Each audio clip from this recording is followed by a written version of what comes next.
Live over there. Shalom, shalom, family, shalom. All praises, glory, and honor to the Most High, owner, creator, and possessor of all things. And honor and glory of his only begotten beloved Son, the Holy Messiah, currently sitting at his right hand right now as we speak.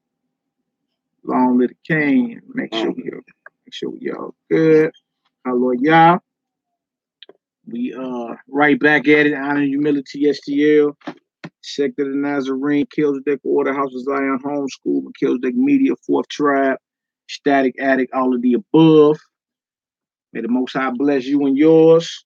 Here, slide that. Can you get back there? Slide it up for me, y'all. All praise, glory, and honor. Y'all see the title, Judge of Another Man's Conscience. Huh? Say what? Just pull it past that door. Just pull it past that door. We got our little soundproof situation going on. Let me check. We on YouTube at Honor and Humility STL. We on Facebook at Malachi Maccabee. All good too, because we got it cracking over on Cordell Roy. You know what I'm saying? This should be live on your feed too, so we all good. I see everybody joining the Army. Shalom, Shebrew, Mikael Bugs. Hallelujah. Look at Bernie Gray. What's good, Hebrew? TJ Miyagi. This RT. Zachariah Israel, Shalom. What it do, my brothers? Shalom. All praises, glory, and honor. Y'all see the title. We about to get it cracking. Let me see who I got on YouTube. Kimberly Lilly, Shalom. Enoch Israel. Corey Moore, Terrell. All praises. Malak Yahweh, bless you, priest. Tony Grady. Gladstone and Jamie Morrison. Yalon. Hey, Yalon, when you gonna upgrade your profile pic on YouTube, man? You know good and well you ain't that skinny no more, Hebrew. And Monetez Boo, Chop Shop. TT Ursh. Shalom. Kwam, Yasha Allah, Shalom. Queen, I know I am Yahoo. All right, so we looking good. It look like we got everybody cracking over here. Bang. All right, so we gonna get it going. Danisha Boykin. Bro. Bang. All right, so we're going to get this cracking. Y'all, how everybody doing today? First and foremost, can I be heard? Can I be heard? If I can be heard, throw a 7 up in all the live chats. Let's get her done. Look at Ashley over there. Brother, what's good with it? Uh-huh. All right, so I can be heard live and clear on YouTube. Let me check the book. Make sure I can be heard on the book. That was you was on your Facebook with that. We can be heard on Facebook too. Hallelujah. That deal look like it's froze. We still rolling over there? All right. So we cool. All right, y'all. Let's get it done. Okay, 7's in the building. Wardy P. All right, y'all. So we got the topic, judged of another man's conscience. You know, you may have heard that phrase in the Bible before, dealing with our brother Shaul, who the world called Paul. But why am I judged of another man's conscience? You feel me? But that's something that he talks about in the scriptures a lot, quite often. Being judged by another man's conscience. So we're going to read a couple definitions before we get it cracking. Enemy know we be hating, boy. We're going to read a couple definitions before we get it cracking. Then we're going to jump into these scripts and see, like, what does that mean, judged of another man's conscience? You feel me? All right, so we all good. That's why we was jacked up a little taste. All right, so look, we about to get into this. First, we're going to pull these definitions right here, right? All right, so this first one is the Hebrew, or not the Hebrew, but the Greek word for conscious, and that's conscience. Conscience, all right, conscious. Ruben gonna go ahead and read that deal. Let's get it cracking, my brother. All right, it's the definition of conscious. Yeah. Where's that? Is that the G? Yeah. 4893. Yeah. G 4893 in the Strong's Concordance. Mm-hmm. First definition of the consciousness of anything. The soul as the soul as distinguishing between what is morally good and bad, prompting to do the former and shun the later or latter, commending one, condemning the other. The conscious, right? What this say right here? Bang. Where you at? Right here. This right here. Bang. Code. Okay. It says co-perception. Ooh. Moral consciousness. Or conscious. Now, what's it say? Co-perception. So, how others view you as well. You understand? How the world may view you, and for those that call themselves in the light or in the truth, it's a certain way, in a certain spirit we're supposed to walk in. You understand? Or why scriptures go into abstain from all appearance of evil and all that. Like we already held to a high standard, let alone people already don't like us as it is. You feel me? So notice it said the soul, right, as distinguishing between what is morally good and bad. That sounds like your mind to me. That sounds like what you're thinking with, because every day, 24/7, even in your sleep, you're making decisions over what's good and what's bad. And notice it said also prompting to do the former and shun the latter. So it's saying to do what's right and to get rid of what's evil, commending one what's right and condemning the other what's bad, or conscious. Notice it said cold perception, right? This next definition we're gonna pull out is H5315 out the concordance, right? And it's the Hebrew word for mind, you understand, or soul. You know, your mind and your soul were one and the same thing. Now, let's see how this lines up with the definition that we just read. We just read a definition of conscious out the Greek concordance. You understand, the Greek side of the concordance of the New Testament, right? Now, trip off what's the Hebrew word for mind or soul. All right. What's the Hebrew word right there? What that say? It says nefesh. Nefesh is the Hebrew word for mind or for soul. Okay. Now, when you get down here into the outline of biblical usage, we're going to read that, and then we're going to read the Strong's definition down there. You see what I'm saying? Yeah, now, trip off this. Remember what we just read about conscious, right? And I was like, it sounds like a mind or something, right? This is the outline of biblical usage. What it say? And this is for soul or for mind in Hebrew. What it say, God? It says soul, self, life, creature, person, appetite. Come on. Mind. Who? Mind. That's it, mind. That's it, appetite. Right? Soul. Now, what's the soul? Your mind or consciousness or soul is one and the same thing. You study in the scripture, you feel me? And even when they asked your boy Bill Nye the Science Guy, they asked him in his debate. All right here is where I want to go. Bang, bang, all the rest of it. Which is seat of emotion and passions, activity of mind. Dubious. Is that dubious? Dubious. Yeah. Dubious. Yeah. Activity of the will. Right. Dubious again. Activity of the character. Dubious. Activity. Sounds like the soul is very active, huh? The soul, your mind, and your conscience is one. It's all the same thing. All right, so now I'm going to go. We read the Greek definition of conscious. We read the Hebrew definition of soul and mind. Now, this right here is the Greek definition of soul. Trip off this. What's the numbers on it? The numbers on it is 12 G1271. G1271. All right, you go up there, you scroll down. The word there is dianoia. Dianoia, something like that.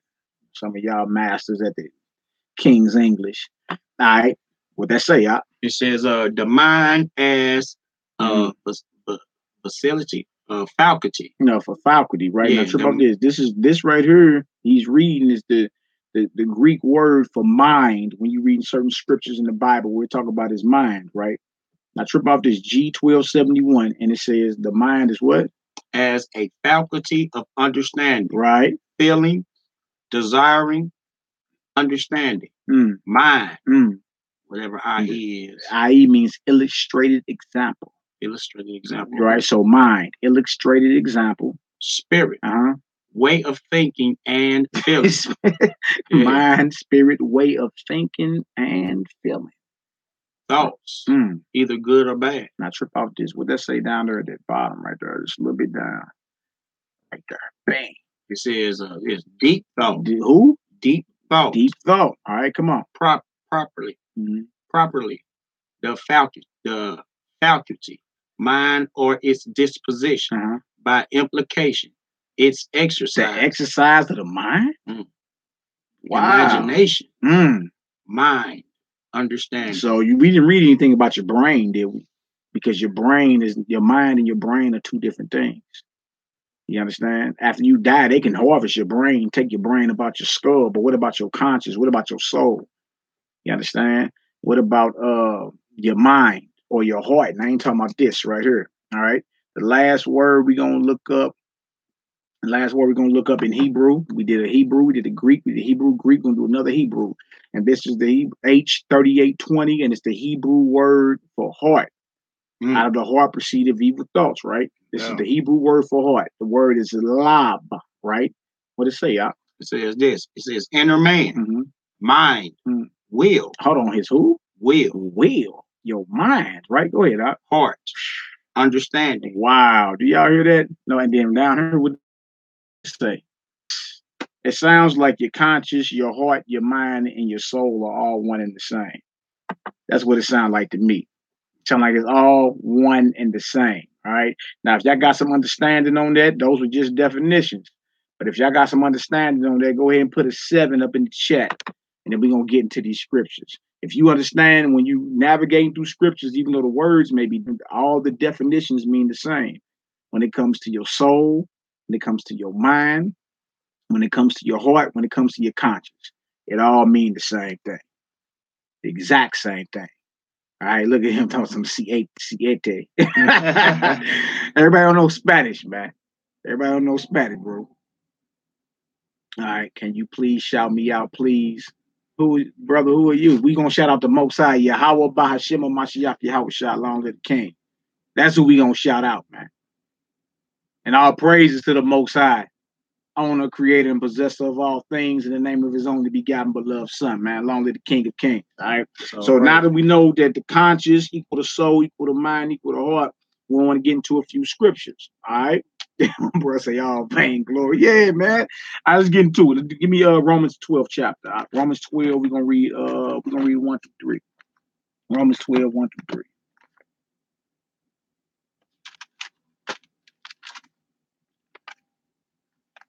Romans 12, 1 through 3. All right, we're going to Romans 12, chapter 12, verse 1 through 3. All right. Romans 12, 1 through 3. 5. Let's get her done. What is the majority of Hebrew camps under 501c3? I don't know. That ain't us. That ain't us. You know, some of the brothers society go out there and do that. You would have to ask them and see. You know, with different classifications, you'd be listed as an Islamic organization. God forbid. The Israelites getting listed as Islamic. But, you know, some Israelites choose to be listed as Jewish or Christian, even though they know that ain't, you know, we're neither. You know, so, you know, you have to ask them bros, whoever are in these 501c3 camps or whatever. I ain't with no government control, so that's why we ain't never did nothing like that. We cool. All right. All praise, glory, and honor. I read the book of Romans chapter 12. Romans chapter 12, we're going to read verses 1 through 3. That's young Jeremiah. That's cuz. Yeah. Yahoo, Hebrew, what it do? Yeah. We're in the book of Romans. Yeah. Romans chapter 12 and verse 1. Let's get it. You say, I beseech you, therefore, brethren. Yeah. By the mercies of Yah. Yeah. That ye present your bodies as living sacrifice. That you present your bodies as a who? As a living sacrifice. That means dedicate your every fiber of your being to the service of your creator. Period. Period. Present your bodies as a living sacrifice. Come on, holy. What? Holy. Means set apart. Okay, come on. Acceptable. Unto Yah. Right. Which is your reasonable service. That's your reasonable service. Look at that Donald J. Trump. Hey, guys. We might as well just throw you on up out of here now, because I know you don't mean us no earthly good. Even if this is the orange pervert. Even if it is, which I don't think it is, but even if it is, look at you, F me. Damn, player. Now somebody already asked you. Look at that Poppy shoe. Poppy! Good looking, because I was about to hit his top. All right, come on, Doc, let's get it. I'm going to read that again. Yeah. Verse 1, it say, I beseech you, therefore, brethren, by the mercies of Yah. Come on. That ye present your bodies a living sacrifice. Come on. Holy, acceptable unto one God, which is your reasonable service. Which is your reasonable service. Unto the Most High Yahweh, which is your reasonable service. You feel me? Like, That's the least the Most High could ask for us, man. Right? That our lives and our bodies be presented as a living sacrifice. And the Most High don't want nothing that's not holy and set apart and sanctified. In other words, live a life that's dedicated to serving the Almighty, man. There's going to be ups, there's going to be downs, there's going to be bumps, there's going to be bruises, but it was like that in every life of everybody the Most High called to hear this and to do this. You're going to have that. But your life, you can't be doing what the world is doing on no level. All right? Come on, Hebrew, let's get it. Say bye, Trump. Yeah. We know that ain't Trump's sister, but right. Hey, just in case it was. Yeah, you ain't got no love over here. Come on, Hebrew. Verse 2. Yeah. Be not conformed to this world. Moses said, be not conformed to what? To this world. This world, man. This world or this age or this way of thinking is off. It has nothing to do with the Almighty. Go ahead. No doubt. No doubt. He said, but be ye transformed by the renewing of your mind. Be ye transformed by the renewing of your who? Of your mind. Which means your soul. Which means your conscience. No doubt. Which means your heart. Be ye transformed by the renewing of your mind. Come on, Hebrew. That ye may prove what is that good and acceptable and perfect will of God. You can't be transformed or born again, you feel me, if you don't know what the perfect will of the Most High is. You have to be transformed in the renewing of your mind first, so you can prove what the will of the Almighty is. You see that? So everything, man, there's a lot of things that we were raised doing that we may think is right, even to this day. No doubt. Even some of us that's in this way of life, been around for a few years, there's still maybe a few things you grasp onto that's worldly. It's a few things that you may be doing that you may not think is wrong. You see what I'm saying? So being transformed by the renewing of your mind is something that's constant. You're constantly doing it. You may find out something that's off and be like, dang, boy, I was doing that this whole time, didn't even know it. You understand? So rebirth is a constant thing. It's a daily thing. It's a full-time grind, part-time hustle. You understand? All the time. All right? All right, you gotta go down to verse 3. Right? Yep, come on. It says, for I say, through the grace given unto me, to every man that is among you, not to think of himself more highly than he ought to think. Now we talking about thoughts, thinking of oneself. You think with your what? Your mind. No doubt. So we already know if someone has a puffed up mind, we already know what kind of soul, what kind of heart, what kind of conscience that person has. Because he just told you, be ye transformed by the renewing of your mind, that you may prove what the acceptable will of the Almighty is. Right? Then he goes into verse 3 and says, let no man among you think more highly of himself than he ought to think. A proud, puffed up spirit is not something given by the Most High. You want the essence of the Almighty to dwell within you, called His Holy Spirit. You want that? You can't be high-minded, man. You can't be somebody can't nobody say nothing to. Somebody that's beyond correction or something like that. You feel me? Now trip off this. We talking about being judged of another man's conscience. So what if you're viewed like that by everybody? What if that's the report, period? Right. I can't tell him that. You know what I'm saying? He's proud. He thinks of himself more highly than he's supposed to. You feel me? He's never wrong. Right? And that's the report I'm talking about amongst everybody. Then yeah, you may need to do some re-examining. You understand? Because everybody, especially if it's those that are in the same faith as you. If it's those that's in the same faith as you, then you really need to re-examine. Like that should not be the message from everybody that believe what you believe, that you think of yourself more highly than you ought to think. You understand? Which means you got a puffed up mind, conscious, heart, soul, etc. All right, go ahead and finish that verse out. It says, brilliant. Yeah. According as God had dealt to every man the measure of faith. Hallelujah, hallelujah. Okay, so drop there. We're going to go to 2 Corinthians, the 4th chapter next. 2 Corinthians 4, 1 through 11. 2 Corinthians 4, 1 through 11. All right, all praise and glory now to the Most High, owner, creator, and possessor of all things. All right, so it said, be transformed by the renewing of your mind, or the renewing of your soul, or your conscience, or your heart. Be transformed by that. Why are we judged of another man's conscience is the question. Why are we? Conscience also meant what? Co-perception. All right. Shalom. Look at Dre. What up, Dre? I ain't seen you in a minute, my brother. Y'all bless you. My sister Chanel. What up with that Cali life, she bro? You ain't by the fires, are you? Ash Mo. Seven's in the building. Geraldine right. Gam. What it do, my sister? All praises, glory, and honor. All praises, glory, and honor. Good to see the family today. All right, let me scroll on down. All right, who else we got on here? That's a good point. You're renovating your inner man. Renovation is not a quick process. It ain't, bro. It's a daily thing being reborn. You got to constantly fight against that old man. Constantly. You feel me? If it was easy, you feel me, everybody would be reborn. And you would be seeing the fruits of the spirit being displayed if it was as easy. People read fruits of the spirit. You understand? But you're not letting everybody know that it's just a daily thing. You got to daily bang against that desire to be evil. You understand?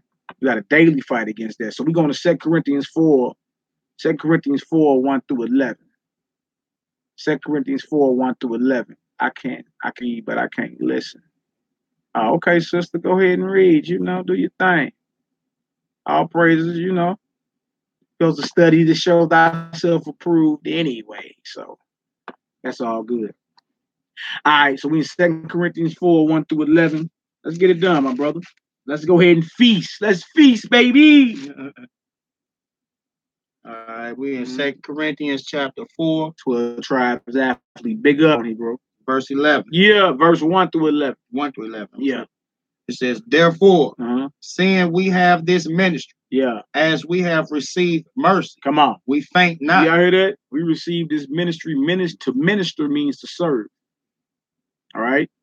This ministry that we have is to spread this gospel. We're servants. We're serving the gospel. Because this is what was given to us, and we spread it out. Bang, bang, bang. Spread seeds everywhere. But notice he said, we done receive mercy, and we have this ministry. We faint not. This is our service. We faint not, meaning we don't get tired. We don't take time off. There is no retirement. You feel me? I retire when I'm in the grave. How about that? See, and that's something else with people, with everybody, everyone's else conscious, everybody's conscious. You can't be somebody that's here one day and gone tomorrow. You got to be somebody that's constant in this thing. And people must perceive that about you, where they be like, well, I mean, whatever you got to say about the brother, you can't say he ain't dedicated to doing this.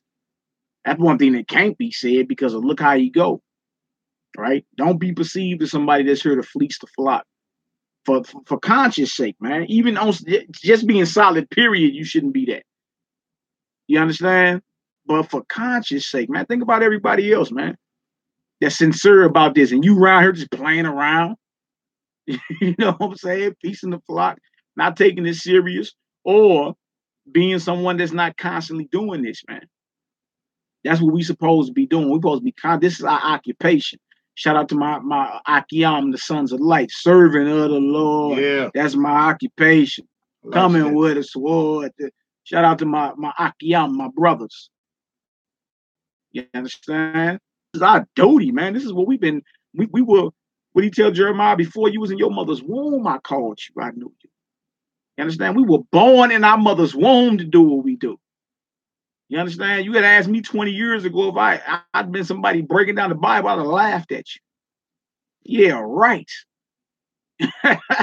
Right? So notice what it said. We got this ministry, we faint not. Judged of another man's conscience, meaning don't be somebody that's out here seeing today and not seeing tomorrow, man. You're supposed to be somebody that's constantly spreading this gospel, whether you on videos or not. You understand? You can be in your own little zone doing this, man. Right? If the video ain't recording, you know the angels of the Almighty record. No doubt. Right? As long as whatever you do, your life should be dedicated to this. Shalom. Bless you, 12 tribes. Bless you, my brother. But your life supposed to be dedicated to this, man. They tell you the eyes of the Most High are in every place, beholding the good and the evil. Proverbs 15:3. Most High, his eyes are everywhere, man. He got reporters everywhere recording what this is about. So if you in this service right here, if you in this ministry, we don't receive mercy because we all deserve to be dead from the wickedness that we done perpetrated. They say we don't faint, man. We don't faint. This is our life. All right, come on, Hebrew, let's get it. Verse 2, it say, but have renounced the hidden things of dishonesty. But have renounced the hidden things of dishonesty. Wow, come on. Not walking in craftiness, nor handling the word of God deceitfully. Not walking in craftiness or handling this word deceitfully. So that shows you that it can be handled deceitfully. You understand? Everybody ain't real. Either it's going to be handled in a righteous manner or in a deceitful manner. Dealing with the scripture. That's why he said we have renounced the hidden things. You feel me? We don't handle this deceitfully. This not nothing we play around with. And that's how I got to be with your life. If you in this service, if this what this is about, you understand? Then even just to be solid, you should be on this anyway. But even for the sake of others that are watching, you understand? Like people straight like are watching. This is what you speaking about. You a Hebrew. You follow. You down with Hamashiach. You understand? You down with the commandments. You down with this, and then they see something contrary. You feel me? Now they may see something contrary to where it ain't no violation, but that's just because how they were raised. But people know when they see something that's beyond off, man. You know, you understand what I'm saying? Beyond off. Okay. Now how you brothers and sisters about the Lord, about Yahweh? You feel me? And you over there doing things that they not supposed to be doing. Yeah. Judged of another man's conscience. You feel me? And then that can cause somebody to stumble. And it's a problem. Lamont Sco! What up, Lieutenant? Lamont Sco Moore. Hey, y'all, that's Ariel. That's Ariel, or who we call Lieutenant around the STL, man. I'm be on her cracking no jokes, man. I tell the world about your days in the club. I tell the world about you and Big Bro days in the club, boy. All praises, man. Them good brothers, boy. You be around these brothers, you be laughing, boy, for eternity. All right, so come on, Hebrew. We have renounced the hidden things of darkness. We don't receive mercy. We faint not. Come on, Hebrew. It says, but by manifestation of the truth, commending ourselves to every man's conscience. Commending ourselves to every man's conscience. Why Paul always talking about everybody else? Why is it so important for you to be viewed by everybody else a certain way? Right? And we talking about those that's in the faith for the most part. I mean, even in the world, you still got to be a shining example. You still got to be a shining example, even in the world. But why is he always talking about somebody else's conscience? Because, believe it or not, you're not an individual. You understand? Like you got to stand for your own crimes or whatnot. But we came even into slavery as a nation. We still a nation. Certain things we do, you understand? Certain things we do is off. Certain things that we do is off, and it affect others. Either your wickedness is going to affect others or your righteousness. So that's why he said to every man's conscience. What else to say, Al? All right. It says in the sight of God. But if our gospel be hid, it is hid to them that are lost. It's hid to them that are lost. You see? If what he's saying is, look, we're not gonna faint, we're gonna stay focused, right? We commending ourselves right in front of every man's conscience. In other words, they're being circumspect, they're watching their behavior.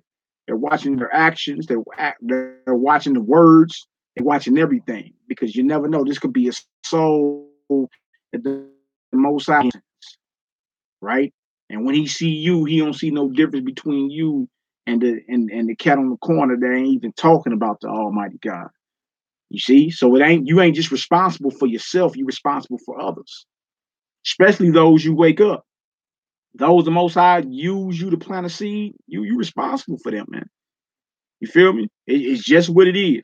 All right, what else to say? But definitely, a lot of people can vibe off of your strength, though. You don't want you to faint, because if you faint, then that make other people who look at your strength as strength. When you faint and you become weak, it make them weaker. You know what I'm saying? Because they vibe off of your spirit. You know what I'm saying? So it say let it be not hid, so you don't hide the fact of what spirit you may possess, because it can be an outer thing from yourself that bring somebody into the truth. It could be something that you said. You know what I'm saying? We don't know what it is. It could be the smallest things to us. You know what I'm saying? But with it being the smallest things, it could be something so big to the next person. You know what I'm saying? That if you had not said it, they would have not put it on their own conscience, and it would woke them up. Yeah, no doubt. Yeah, you're not just responsible for yourself, man. Right? We must uphold ourselves to a high standard. because the Most High demands and requires that of us. Like how you down with rules and discipline, instruction, everything else you do, but when it comes to the Most High, problem, you know what I'm saying? Like, what is the problem? But if Master told you had your tail at work early, you're gonna be at work early. No doubt. If Master tell you it's mandatory overtime, you guess where you gonna be at? At work. You gonna complain, but you gonna be there.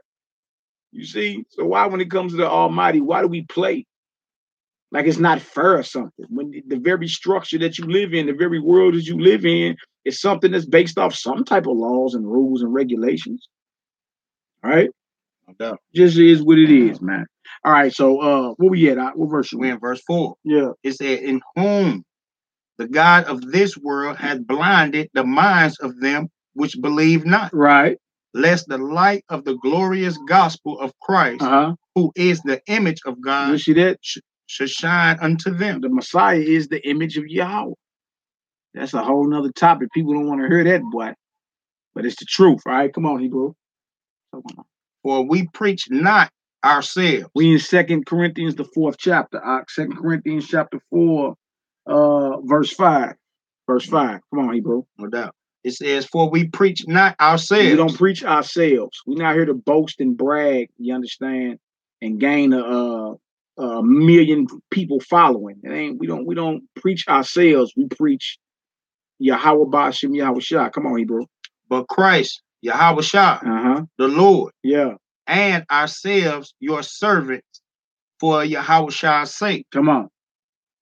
For God, who commanded the light to shine out of darkness, had shined in our hearts to give the light of the knowledge of the glory of God in the face of Shah the Hamashiach. You just said a mouthful too, boy.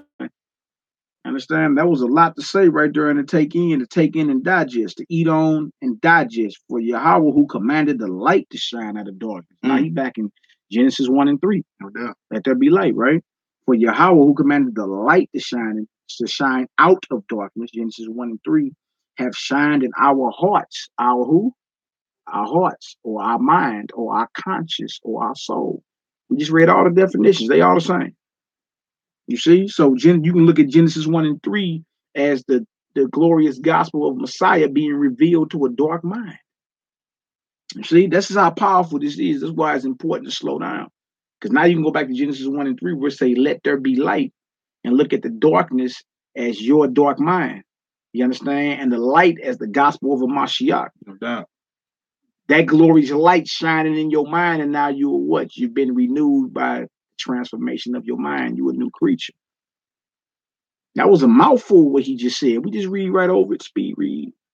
Didn't even take it in. You see? Now, notice he said, for Yahweh who commanded the light to shine out of darkness have shined in our hearts, or our mind, or our soul, or our conscience, right? To get a light of the knowledge of the glory of Yah. To give the light of the knowledge of the glory of Yah in the face of Mashiach Yahweh Shah. And we just read in the verse before that he's the image of the Almighty. So this truth is not nothing that you just sweep up under the, you know what I'm saying? You sneeze it or you just sweep up under the rug. You understand? Go back and read Genesis 1 and 3 and compare it, the light coming out of darkness, you understand, to the gospel of a Mashiach coming out of a dark, reprobate mind. You understand? Thus, you being transformed by the renewal of your mind. You're a new creature at this point. This is powerful, man. All right, come on, now let's get it. We read down to verse 11. Let's get it. In verse 7, it say, but we have this treasure in earthen vessels, that the excellency of the power may be of God and not of us. It's not of us. All right, come on. We are troubled on every side. Come on. Yet not distressed. See, now this comes with it too. Remember, we talking about being judged of another man's conscience. Because people sitting back watching to see, okay, when he goes through tribulation, is he still a stand-up solid soldier for the Most High? Or is it just when everything going good for him? Right after he told you about this glorious gospel, you feel me, which was light shining out of the darkness of a dark mind, which is compared to Genesis 1 and 3. He told you we still troubled on every side. We got this knowledge of this glorious light of the Most High that he revealed in his son, who was the image of him, right? And we still troubled on every side. Yeah, man. Yeah, and people are watching to see, all right, is he gonna fold? Is she gonna fold? You understand? I mean, you know, if you in this, you can't fold because what? Everybody watching. You got your enemies watching, and you got those that's praying for you. You understand? You got your enemies looking their jaws, nigga slobbing. Can't wait for you to slip. Then you got those that's praying for you. And they're gauging what it is you doing. You understand? Let's get it, Hebrew. You say, we are perplexed, but not in despair. Right. Persecuted, but not forsaken. You say, look, we persecuted, not forsaken, right? Troubled on every side, yet not distressed. So even though we go through what we go through, right? We ain't complaining. Oh, brother. Dang, Reuben. We don't even talk to each other like that. You feel me? What we go through is for the building of one's character. No doubt. You understand? Acceptable men are found in the furnace of adversity. That's who the Most High accepts. Gold is tried in the fire. And acceptable men of the Most High are found in the furnace of adversity. You can't fold. Everybody's watching. What do you mean? You're going to be the laughing stock too if you fold. You fold, boy, everybody going to drag you. You're going to be beyond your road. You're going to be mocked like Judas, give up at the end. You understand? Or just because you caught up in your flesh and want to see it go another way, you willing to sell out something? No, this to the casket over here. Well, I retire in the grave. Keep it at that. Hey, we all want that though. Even if we get into a piece of gold and you want to gold, the first thing you want to know is if this gold is really gold. And what do you do? But if you want to try, you got to set it through the fire. You know what I'm saying? And once you put it through the fire and it's liquidation, it still is gold. You say, oh yeah, it's gold, it's pure. You know what I'm saying? This here is what you want. So when you go through your trials and tribulations out here, then in the same like manner, we should praise the Most High even going through these trials, because we know we ought to be tried as like gold. Now, how are you gonna come out though? You know what I'm saying? Through the fire. Do you come out through the fire as gold, or do you wave? Do you fall out? Do you fall out because you're going through some fire? Yeah. You know what I'm saying? Yeah. It's a wage. It's definitely a wage. It starts with the conscience. You know what I'm saying? It's in the mind. You know what I'm saying? That's where the fight is at. Yeah. And never forget, they all watching, man. Don't run out of gas. Definitely. They say would rather the Elohim fireproof than the lake of flame. Oof. Exactly. Exactly. No doubt. No doubt. All right, read it down to 11 and we're going to jump, preach. It says, I'm going to read that 9 again. It says, persecuted, but not forsaken. That's right. Cast down. Come on. But not destroyed. Like, you got all this knowledge and you cast down, you've been brought low. But you're not destroyed, though. No doubt. You're persecuted, but never forsaken. Trouble on every side, but not distressed. Come on, now. It says, always bearing about in the body the dying of the Lord Yahushua. You see that? So when you're going through your fiery flame or your fiery trial, always keep in mind they killed the Son of the Most High. Who am I? You understand? They killed the Son of the Most High who did no evil. And I've done evil in my life. Who am I? That's why he said we always keep this on our mind, the dying of Yahushua. You understand? Everybody want to march for everybody, Mike Brown and Trayvon Martin, in which, the hell with them devils that did that to them anyway. But what I'm saying is innocent blood was shed with Hamashiach. Ain't nobody marching for him. Right? The only ones out here raising up the testimony and gospel of the Messiah is these Israelites, man. That's it. Ain't nobody out here talking about Christ for real. You may hear his title, Christ or whatever. But when it come down to it, that was innocent blood that was shed. Prophesied innocent blood that was shed. So he said we always have in our mind his crucifixion, his sacrifice, his death. And when you do that, you can get through it. You be like, hold on, man. They killed the Son of the Most High. Who am I? Who am I?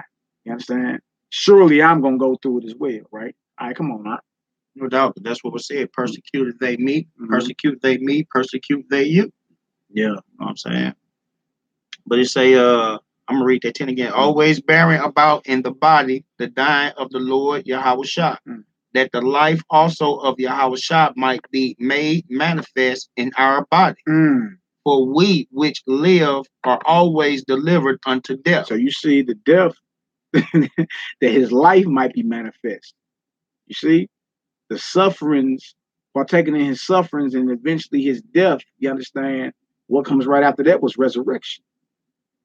All right? So his life was the example, even down to him being persecuted. Yahushua's life was the example. Because you're going to go through it. But see, the end game was what? Resurrection, giving immortality and power.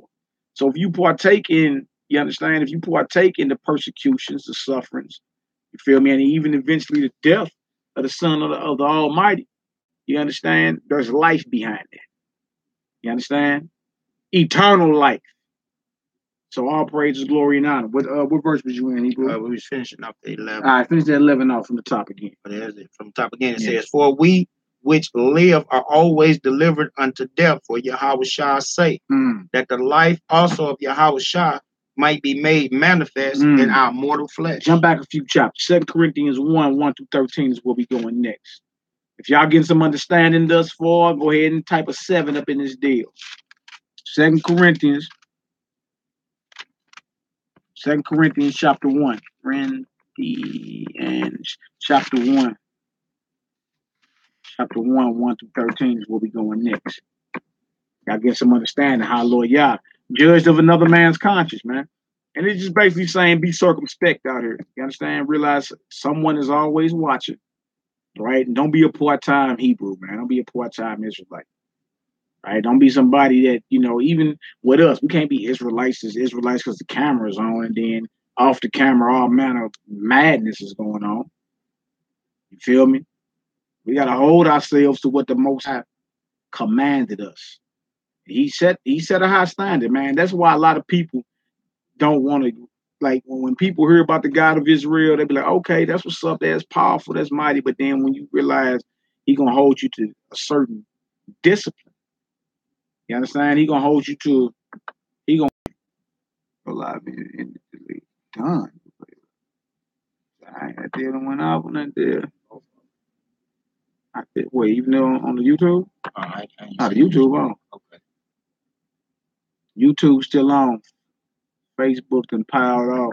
I don't know how that happened. Let's just go back in. You know what I'm saying? Facebook usually get the better live stream.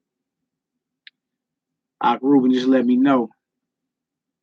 Make sure your camera microphone turned on. To create a live broadcast, make sure your camera microphone turned on and Facebook Live is allowed to use them. Yeah, we good. Let's get her done. Right back at it. All right, I'm about to go back up. Judge of. Y'all give us a second on YouTube. Judge of another man's conscience. Is that right? Yep, that's right there. All right, let's go live. Be right back up.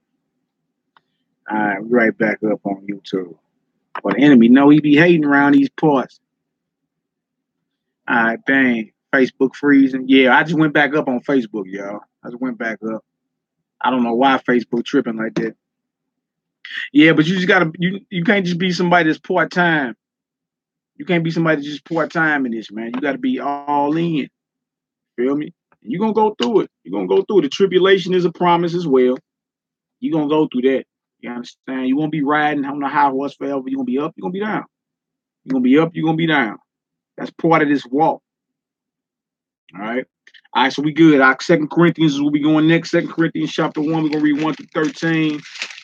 All right. 2 Corinthians, the first chapter. We're gonna read 1-13. Hallelujah. Let's get it done. Right? Hallelujah. 2 Corinthians chapter 1. Yeah. Verse 1. It says, Paul, an apostle of Jesus Christ, Yahushua Mashiach, by the will of Yah, and Timothy, our brother, unto the church of God, which is at Corinth, with all the saints which are in all Achaia. Yeah, because Timothy was with Paul when he wrote this letter. That's why I say, and Timothy. You understand? Timothy actually was woke up by Paul. He was an understudy of Paul. So he signed it on Paul. You understand? And then told you by the will of the Most High and Hamashiach Yahushua. Then he said, and Timothy. Not giving Timothy no glory. He's just saying Timothy was right there with him. You understand? And this was to the assembly in Corinth. All right, come on, Knock, let's get it. Grace be to you and peace from God our Father and from the Lord Jesus Christ. Blessed be God, even the Father of our Lord Jesus Christ, the Father of mercy, and the God of all comfort. So he letting you be known, Hamashiach Yahushua, blessed be the Most High. You understand? He's not talking to everybody. You understand? He's talking to those the same like precious faith. The same like precious faith. All right, come on now. It says, who comfort us in all our tribulation. Who do what? Comforted us in all our tribulation, that we may be able to comfort them which are in any trouble. That's what the giving of the comforter, not the Negro that just got indicted up in New Jersey, but essence and power of the Almighty. You understand? Comforts us when we go through our low periods, our low times. You understand? And he say that we may be able to comfort others also. Again, we talking about for what? Conscience sake.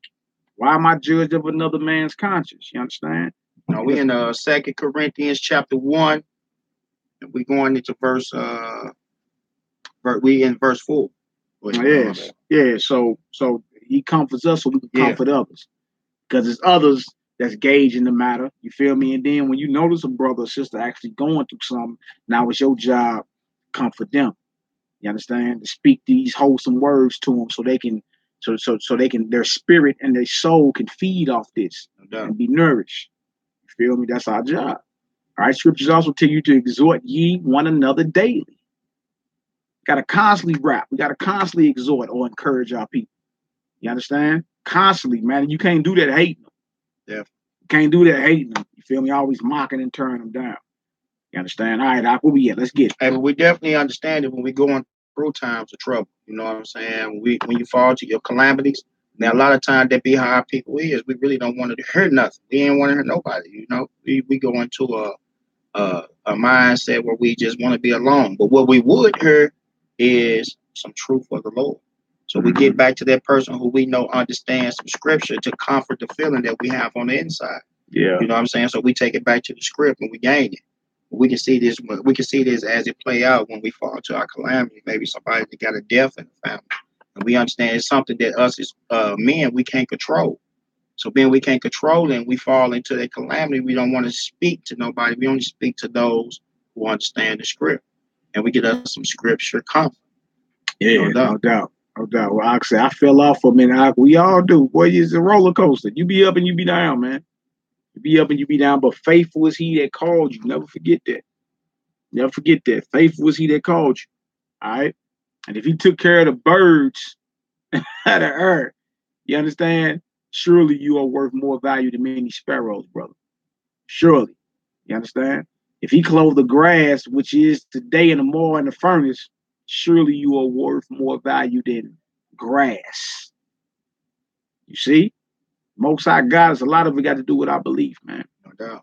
Believe it and rock. All right, come on, Hebrew. Let's get it. Verse 4 again says, who comforted us in all our tribulation, that we may be able to comfort them which are in any trouble. Hallelujah. By the comfort wherewith we ourselves are comforted of Yahweh. That's right.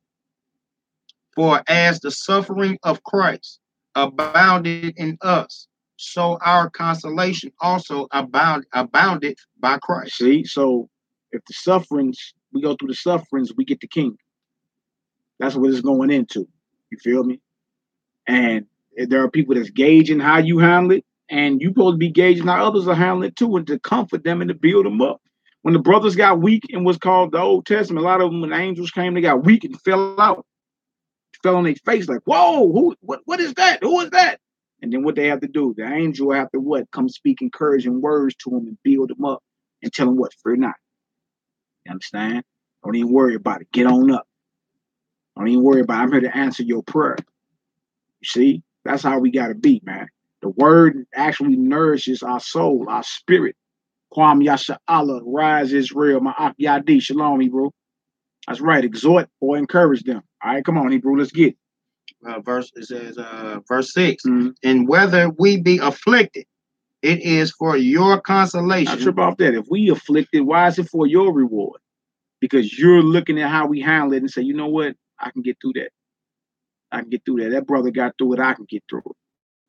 Like when we read these scriptures about tribulations brothers was going through and all that, you be like, man, I can, if Elijah was going through that, I can go through that. If Paul was going through that, I can make it through that. You understand?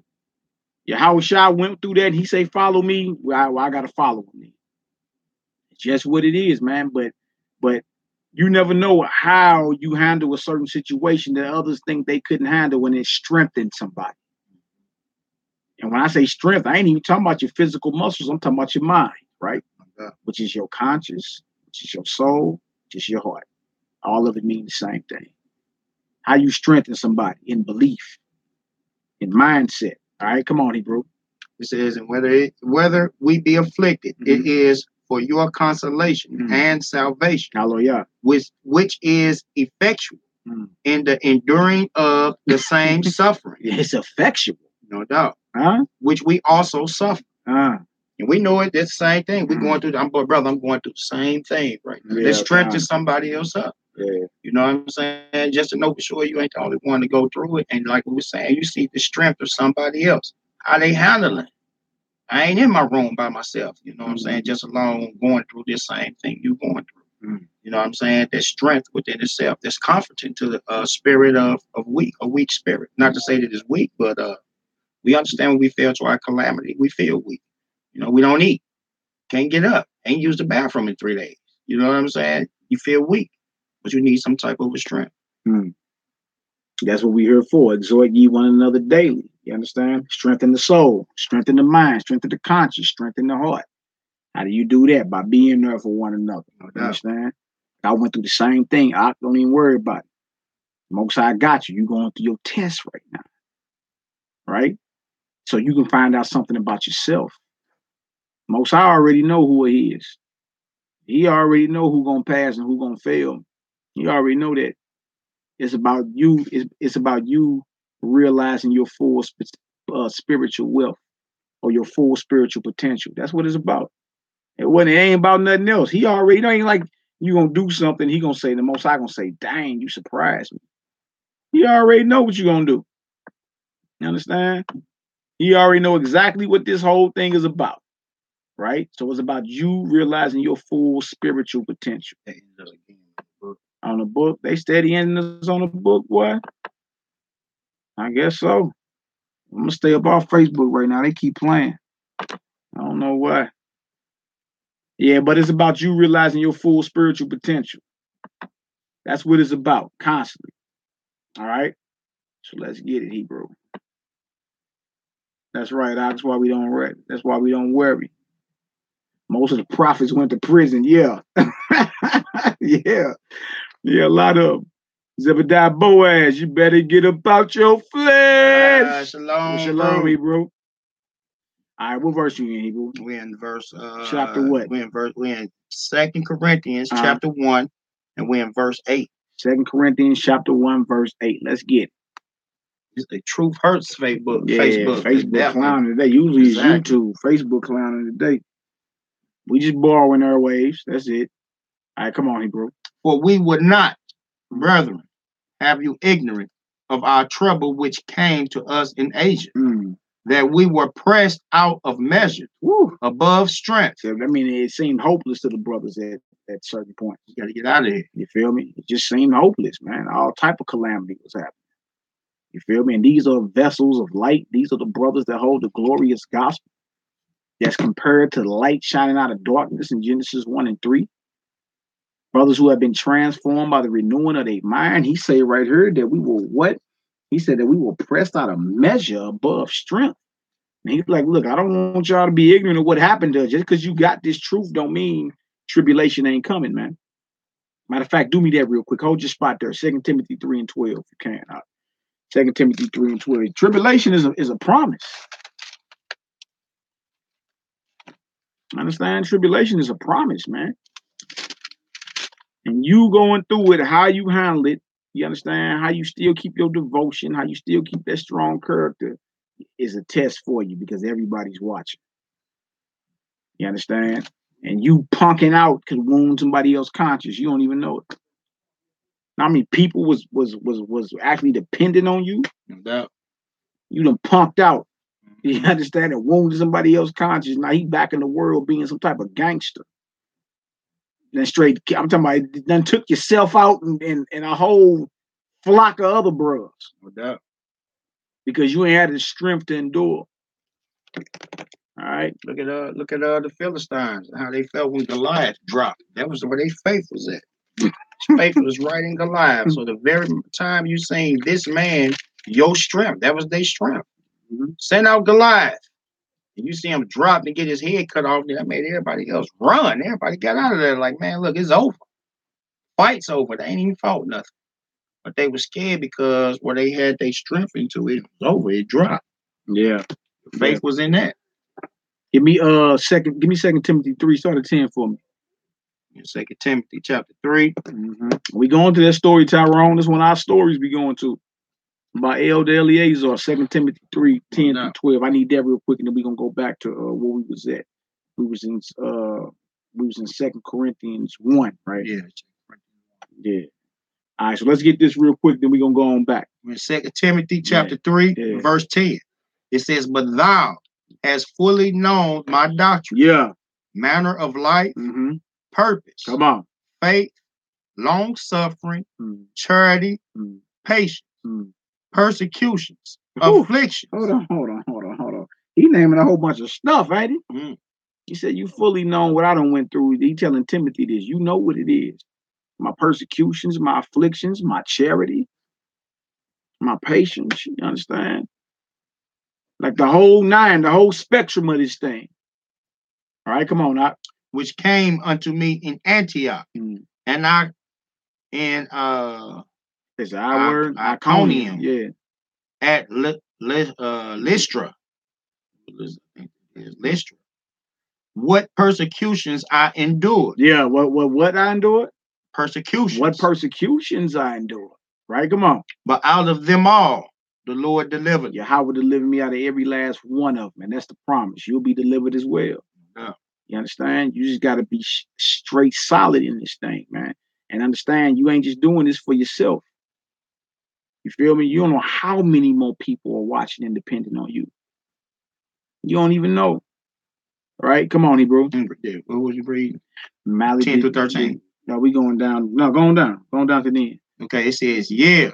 And all that will live godly in Christ Yahweh shall suffer persecution. You hear that? All those that will live godly in the Mashiach Yahweh, you're going to suffer persecution. You're not getting around it.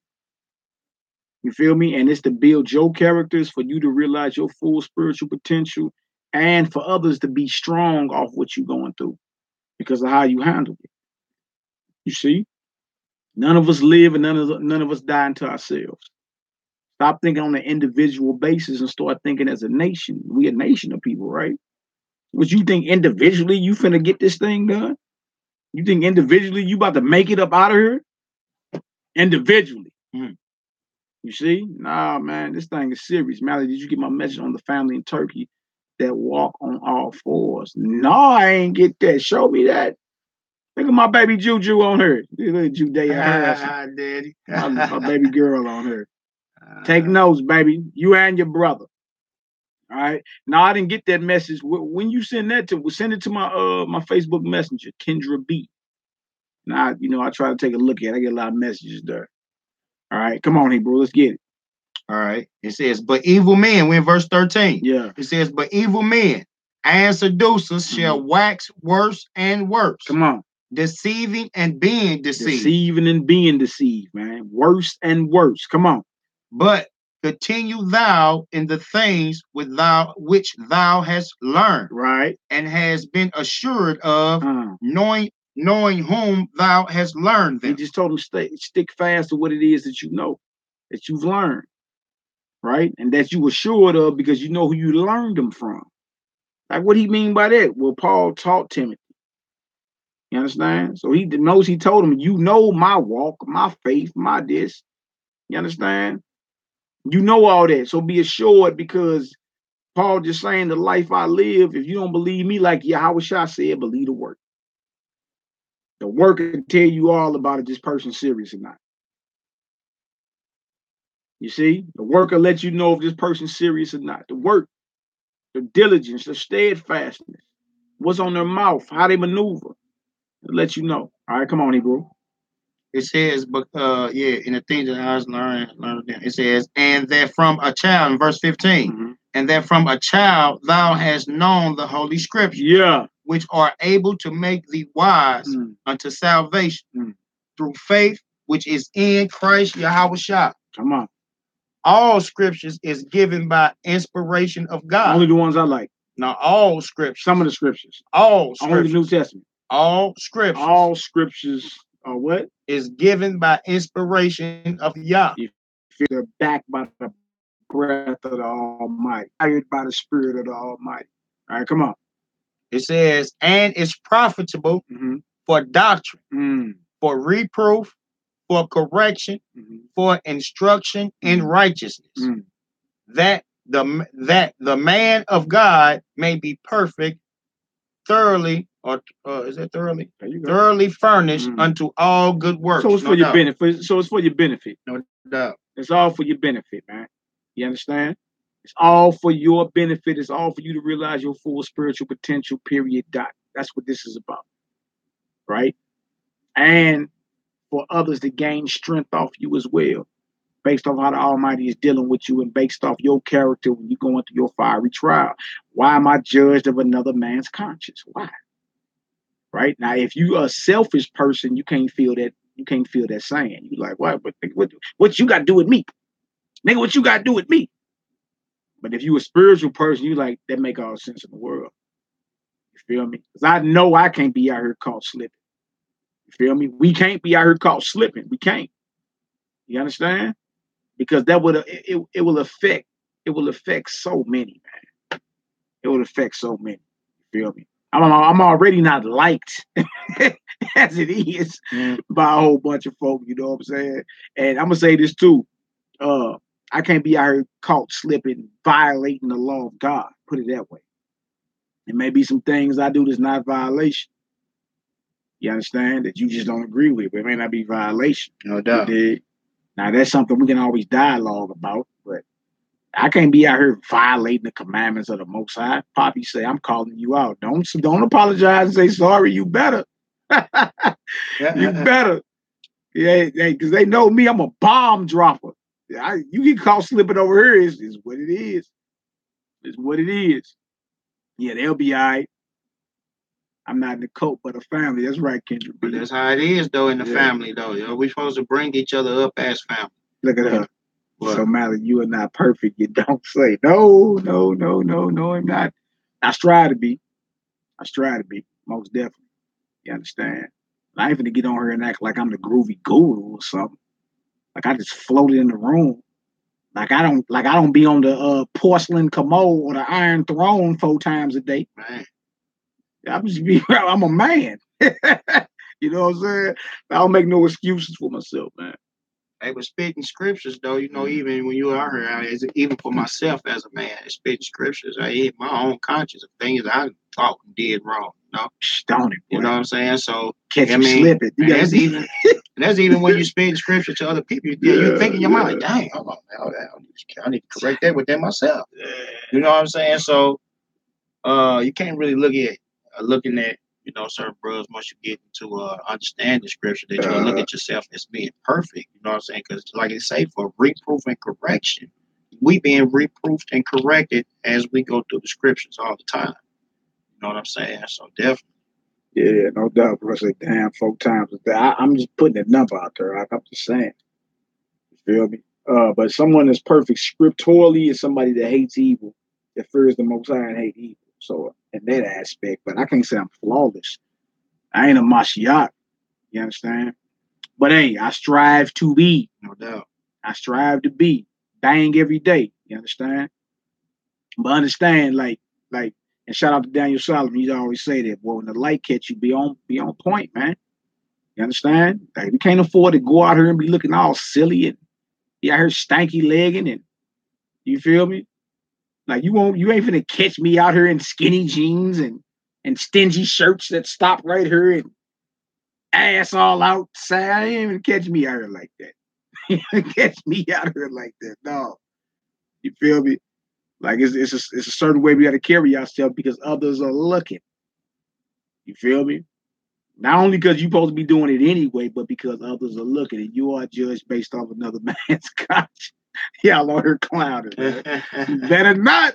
LOL, yeah. All right, was you done? Were you we're done with that. Timothy, let's go back to that 2 Corinthians 1. We're gonna get into some of these stories too, man. Some of these stories so powerful. The story of David. You feel me? So when we go through the stories, you see the same thing. We're judged of another man's conscience. Another man's conscience. You feel me? Like, dang, that action you did affected everybody.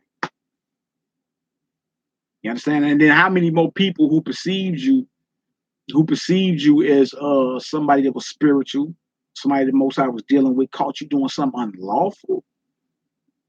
Unlawful. Like you got the scriptures and all that, bring it on out. It's unlawful out. You see? Real rap.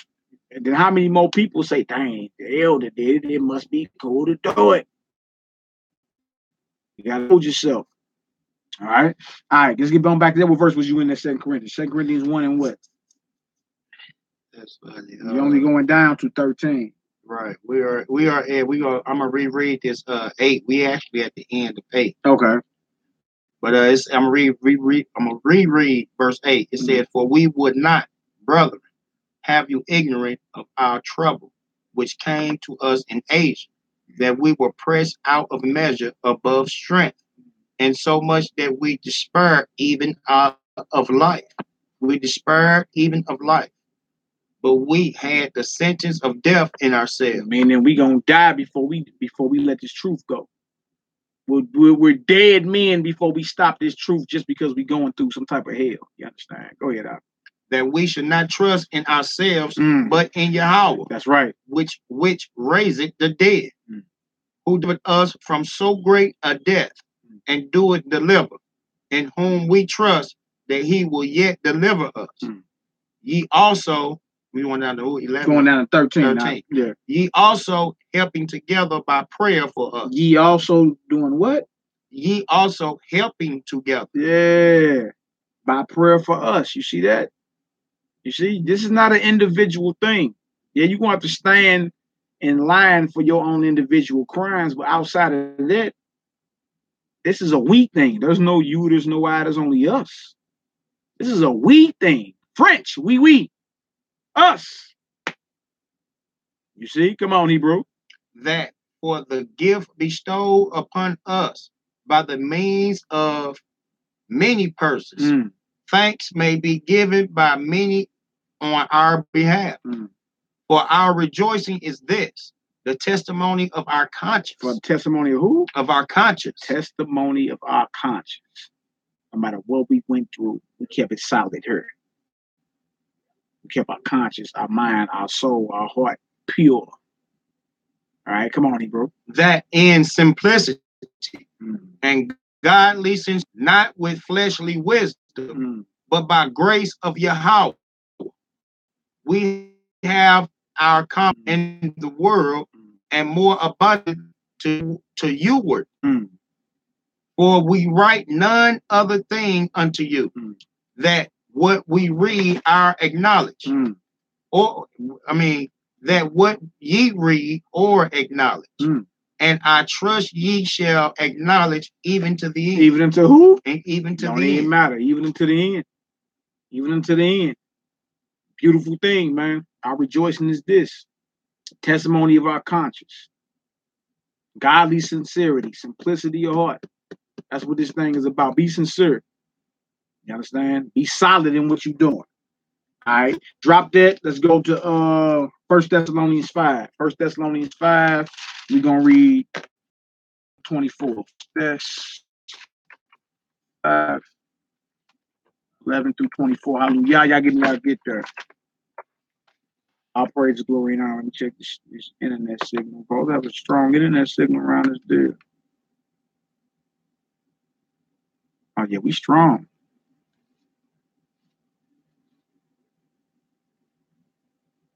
Bang, bang, bang.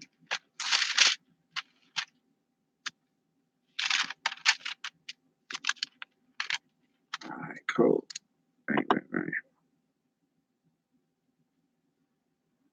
Yeah, you ain't lying. Most of them are sodomites that's designing all these clothes. Men jeans are skinny, cutting the rear all low, so you ain't got no choice but to sag. It's just madness, man. It's just madness. All right, so let's get her done. You got these guys wearing these old George Washington pants, man. That's what they trying to bring it back to. You seen what George Washington and them wore? Mm-hmm. You seeing brothers out here gonna be looking like George Washington in a minute. Wigs, heels, and skinny jean pants on. And rouge on. Ridiculous. Rouge. Lipstick. Madness. Judea, I love you. Love you too, Juju. Call me later, girl. Yeah, I feel you. I still rock Dickies. I feel you. I feel you. All right. So we in 1 Thessalonians 5. We're gonna start around verse 11. All right, 11 through 24. 1 Thessalonians 5, 11 through 24. Let's get her done. All right. 1 Thessalonians chapter 5, verse 11. Come on. It says, wherefore comfort yourselves together and edify one another, even as also ye do. See, we comfort one another, we edify one another. Strengthen and encourage one another, we teach one another. All right, come on. And we beseech you, brethren, to know them which labor among you. To know them which labor among you. You feel me? Some brothers have dedicated their lives to this. Like, dedicated their lives to pushing this truth. Come hell or high water. So it's letting it be known, you understand? To know them which labor among you. You know, salute the brothers that's out here putting this work in. Because this is work getting done. All right, come on, Hebrew. And are over you in the Lord, and admonish you. And admonish you or correct you. You say, know them which labor, which are over you, and which admonish you. Those is putting this work in. You understand? Those that admonish you. You feel me? And those that say that's over you. Like Paul was over Timothy, like Elijah was over Obadiah. It's just certain people in a minute. Even when you get into 1 Corinthians 12, it talks about the Most High set up first apostles, second prophets, thirdly teachers. Like we are part of the Messiah's body, you understand? But there's the prophets are not above the apostles. Apostles are one, the prophets are two, teachers are three, and on down. You start seeing different. You understand? Well, that's what that's going into. All right. Matter of fact, read Hebrews 13 and 17 for me. Just one verse. Hebrews 13 and 17. And then we'll come right back to where we at. I was saying, we beseech you, brethren, to know them which labor among you and are over you in Yahweh and admonish you. It's just the truth. Some have been doing this longer than others. And it's the Most High that put those or that situate those within his body. The Most High to do that, man. He didn't want to hand out rewards. So never apologize for the position you play. Just perfect it, man. And never forget you a brother or a sister. Never forget that. But that does not take away the fact that the Most High has put those in position within his body to get things done. All right? Give me Hebrews 13. It's 13 and 17. It's 13. It's 13, verse 17. Just one, and then we'll come on back to the Thessalonians. Yeah, you back there.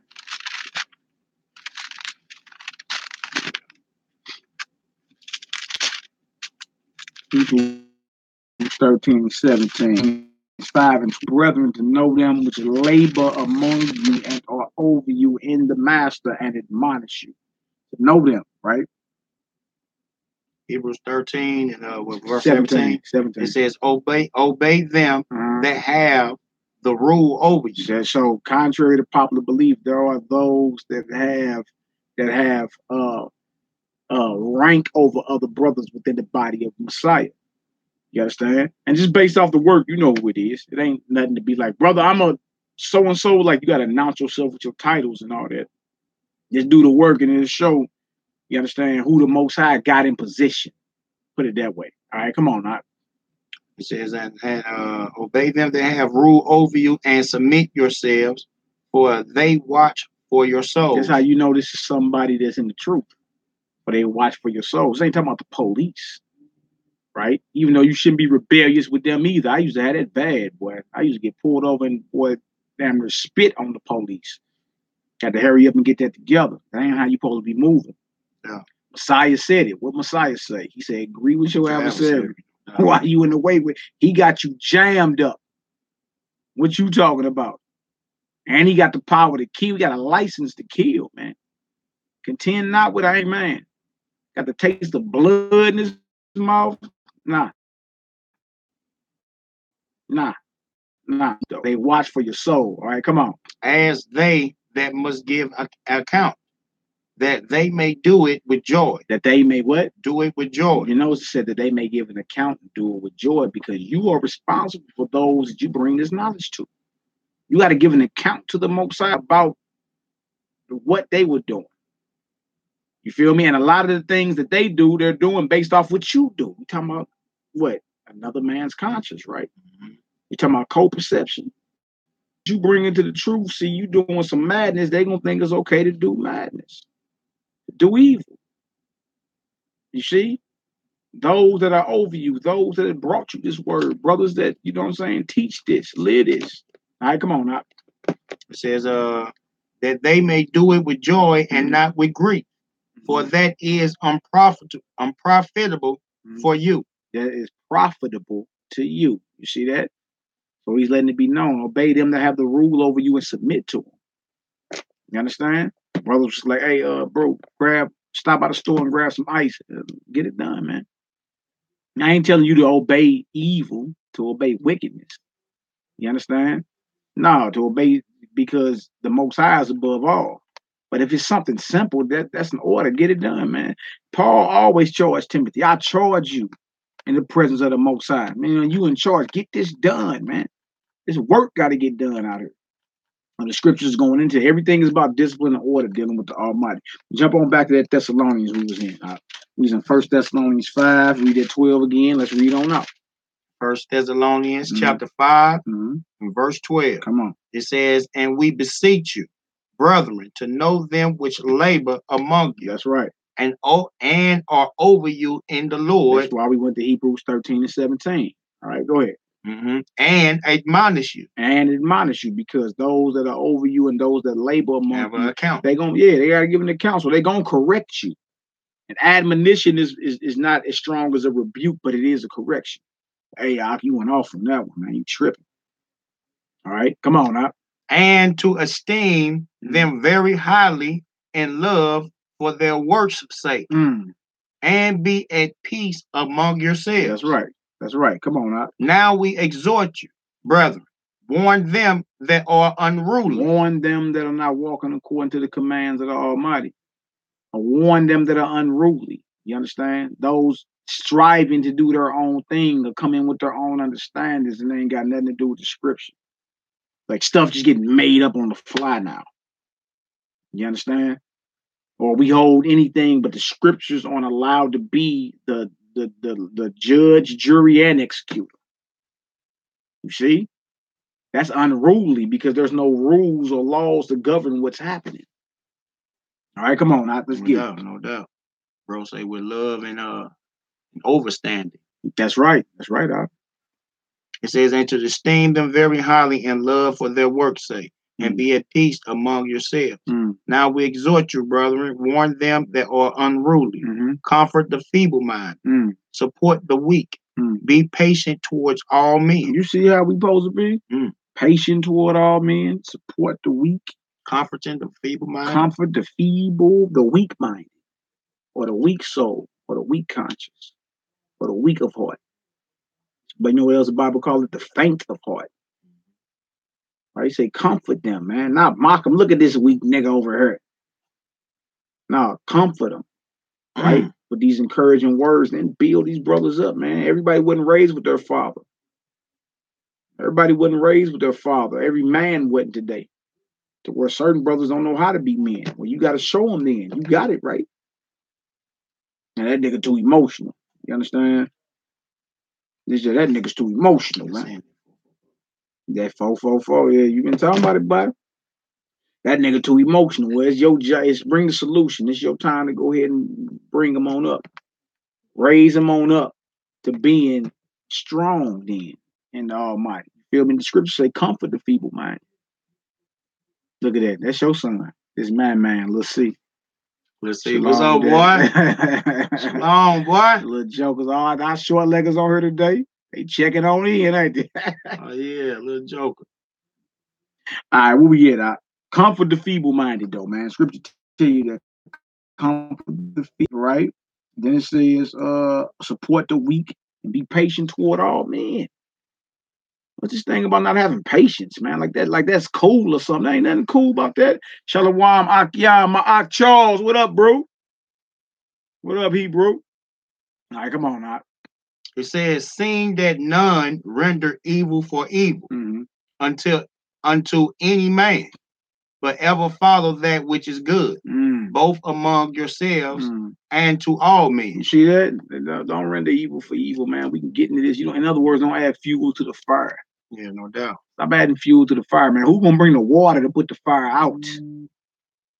Who gonna bring it? You understand? They call it today the high road. Somebody, well, that's the high road. How you gonna tell me take the high road and I ain't got the address? Like, dang. You feel me? Everybody got to get the last word in. Like, what's that? I come in peace today, man. I ain't busting no shots or nothing. I'm here in peace. No doubt. But man, everybody like that. And scripture tell you don't render evil for evil. And then again, if you somebody that's in the scripture and you quick to pop off like that, then the brothers in the streets that's quick to pop off don't see a reason for them to change. Why they need to change? You pop off like I pop off. You understand? You got emotional like I get emotional. Judged of another man's conscience. Everybody, look, especially if you in this truth, they are combing through your mess with a fine-tooth comb. If you fart too loud, you didn't offend it. Somebody gonna assume you eating pork. Huh? If you forgot to dap somebody up a certain way or salute a brother or whatever, he gonna get offended. You see? Come on, bro. Yeah, but that's how it is, though. We really do that, though. We leave that conscience on somebody else. You really break that of somebody when they're doing or trying to do evil towards you.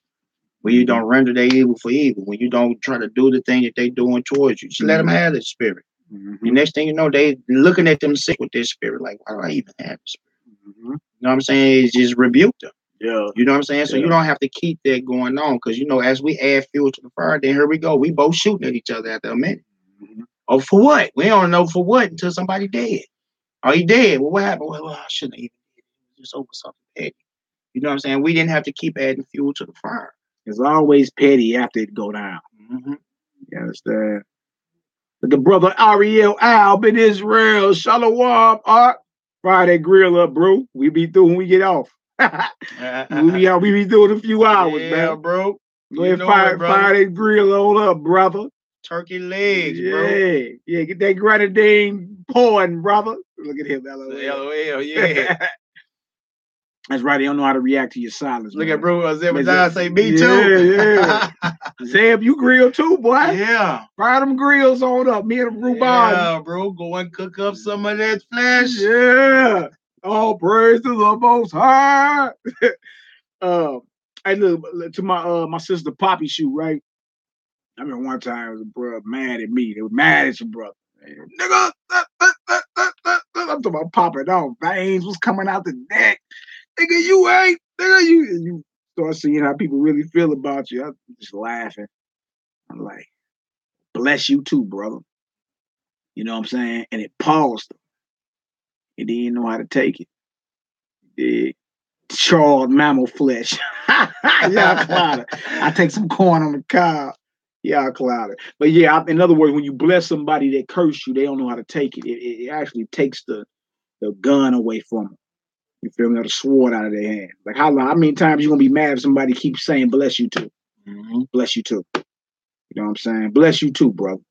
I'm on my way to come see you. Nigga, you got me. Bless you too. Eventually, guess what? It's gonna unarm him in the spirit. Y'all talking about food. Yeah. Where the chicken at? Yeah. That's the chicken. I see them turkey legs. It's like, yeah. Them turkey legs and corn. I feel you, sis. Show. The mustard on that turkey leg. Yeah. Come on, man. Let's get back to it. We be on here. This be the food show around this. I'm telling you. All right, come on, Hebrew. We in verse 16. Yeah. It says, rejoice evermore. Pray without ceasing. In everything give thanks. For this is the will of Yah and Hamashiach Yahushua concerning you. Quench not the spirit. Despise not, what is that, prophesying? Prophesying, yeah. Prove all things. Do what? Prove all things. Prove all things. Come on. Hold fast that which is good. Right, because everything ain't good, man. Prove it and hold fast to what is righteous and good. Period. End of story. Come on. Abstain from all appearance of evil. Now y'all see that. That's where we was going with that. Why do you got to abstain from all appearance of evil? Remember, one of the definitions for conscience earlier was co-perception. Huh? How the situation by others, not just you. Not just you. Abstain from all of. See? We got to hold ourselves to that. Because others are looking, you understand? And you punking out and getting weak can affect so many more. It can affect hundreds of thousands of souls. Because you never know who all depending on you for this word. Or who all depending on you to be that shining light or that pillar of example. You never know. You never know. You feel me? All right, come on, now, let's get it. And the very God of peace sanctify you wholly. And I pray, Yahweh, your whole spirit and soul and body be preserved blameless. Be preserved what? Blameless. No, as he said, I pray God, your whole spirit and soul and body. Same as in Genesis, the 2nd chapter. Most High formed man out of the dust of the ground and breathed into his nostrils the breath of life. That's the spirit and what? A living soul. Paul is verifying what we read in Genesis, the 2nd chapter, right here in Thessalonians. And soul means your conscious, a living conscious, not a dead one, right? You receive the breath of life and your conscious becomes activated. You understand? On a spiritual level, you're born again. Yeah. Your conscious, your heart, your spirit. Your conscious, your heart, your soul, and your mind are all one and the same. All you gotta do is look the definitions up. No doubt. Different words, same definition. They work on the same avenue. Yeah. Come on, bro. It says, unto the coming of our Lord Christ, Yahushua the Hamashiach. That's right. Faithful is he that calleth you. You see that? Faithful is he that called you. Keep that in mind. I keep that in my mind all the time. Faithful is he that called. Meaning faithful is the Almighty. All right, come on. Who also will do it. All right, drop it. Let's go to 1 Corinthians, the 8th chapter, and then we're going to get into the apocrypha about a beloved elder. You understand? Who couldn't even appear to be breaking the law of the Most High. Because if he did, guess what it would have did to others? It would have wounded the mind of others. You see? That's what this is all about, man. You ain't just doing this for yourself. It's called the butterfly effect or the ripple effect. If you ever done skipped a rock through a pond or something, that beginning ripple will go all the way over to the other side of the lake. You feel me? Now, what if that rock was wickedness? See how that one little ripple spread out and went to the other side of the lake? Not just the water right here, but the entire body of water.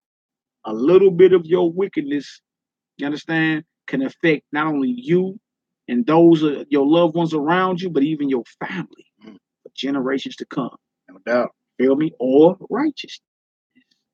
Righteousness will affect you, your loved ones around you, and your family for generations to come.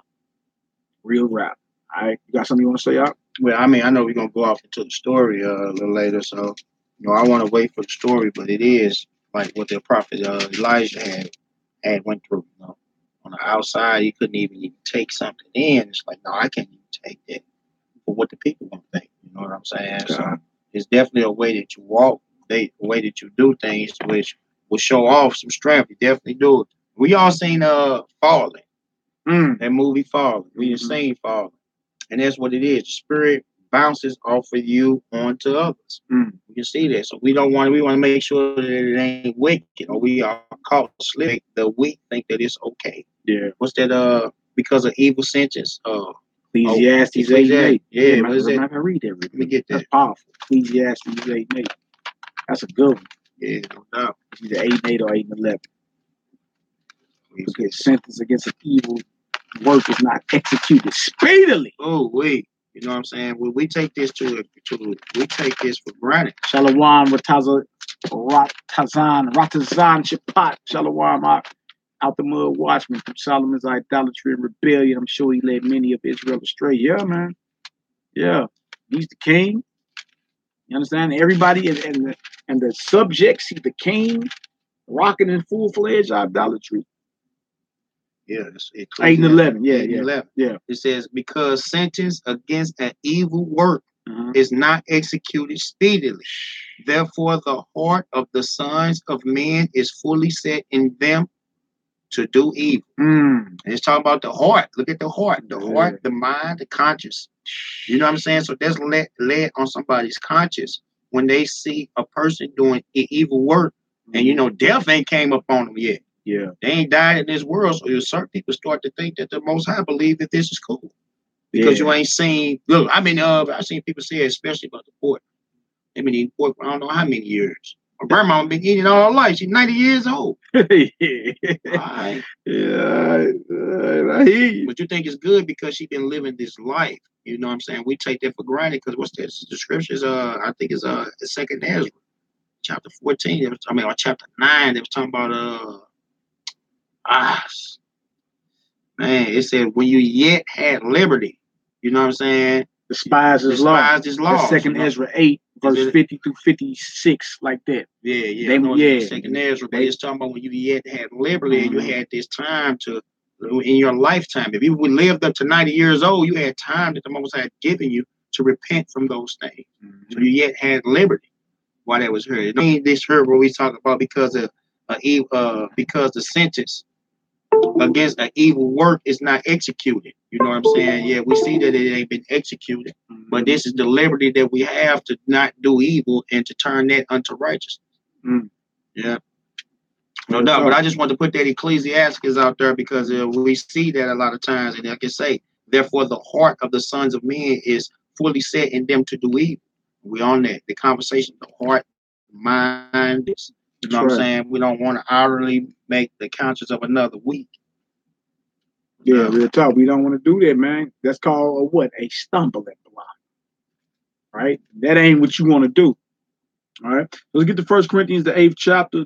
This actually is a beautiful chapter. And a lot of times when Paul writing, what a lot of people don't realize is he's in conflict with himself. He's in conflict with what he know is right and what he know is wrong. What he know to do right, but the wrong he still does. You understand? And how he going to have to pay for it.